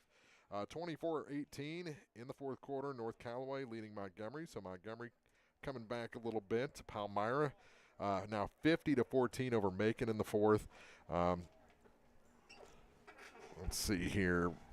Troy Buchanan, their lead is down to 4 against Hannibal, 33-29. So a vicious dogfight up there. Between the two, Class 5 schools. Yep. Van Far in the fourth leads Louisiana 24-0. Olympia leads Pittsfield 30-26. Winfield leads Mark Twain 18-6. QND over Southeast 21-0. And a final, Quincy over Rock Island 48-7. Brown County a final over Mendon Unity 32-0. And that Greenfield Pleasant Hill Western is a final as well, 32-0 Greenfield over the Wolves. So there you go. Low scoring game. West Central over Carrollton, 12-7 the final in that one. All right, here 56-13. And anything to add on the second half of this ball game? I mean, we actually had a second half. I mean, running clock in the fourth, but still had some action after halftime. Yeah, Bowling Green and Wright City both just continue to pound out in the football game here. And Bowling Green, what we talked about, we'd like to see in the second half is they were in a perfect position where they could come out and throw the ball and work on some of that stuff they need to work on down the line, and that's what they did. They had several passes, a couple drops by receivers, but things that you got to work on, and it's good to see them do that, and it's good for other teams to see them do that so that they know that they're not afraid to do it as the postseason comes. Next week, Bowling Green at North Callaway. Wright City stays in Pike County next week. They'll be at Louisiana for the Bulldogs homecoming. Van Fars at Mark Twain, Pleasant Hill Western at Carrollton, Pittsfield at home against Williamsville, and West Central will be at Calhoun next week as we move into week 4 after we see Bowling Green defeat Wright City in week 3, 56-13. For Chris Groney, for everyone back at the station, Mark Froelich saying we'll see you next week for more high school football right here from Eagle 102 Sports. You've been listening to Area High School Sports on Eagle 102. Join us each week as we bring you the best of area high school sports on air at 102.1, online at kjfmradio.com, and on the KJFM radio app. You can find a full recap of scores online and daily during Eagle 102 Sports, all from your area sports leader, KJFM Radio. You're listening to KJFM Louisiana Bowling Green, 102.1 on your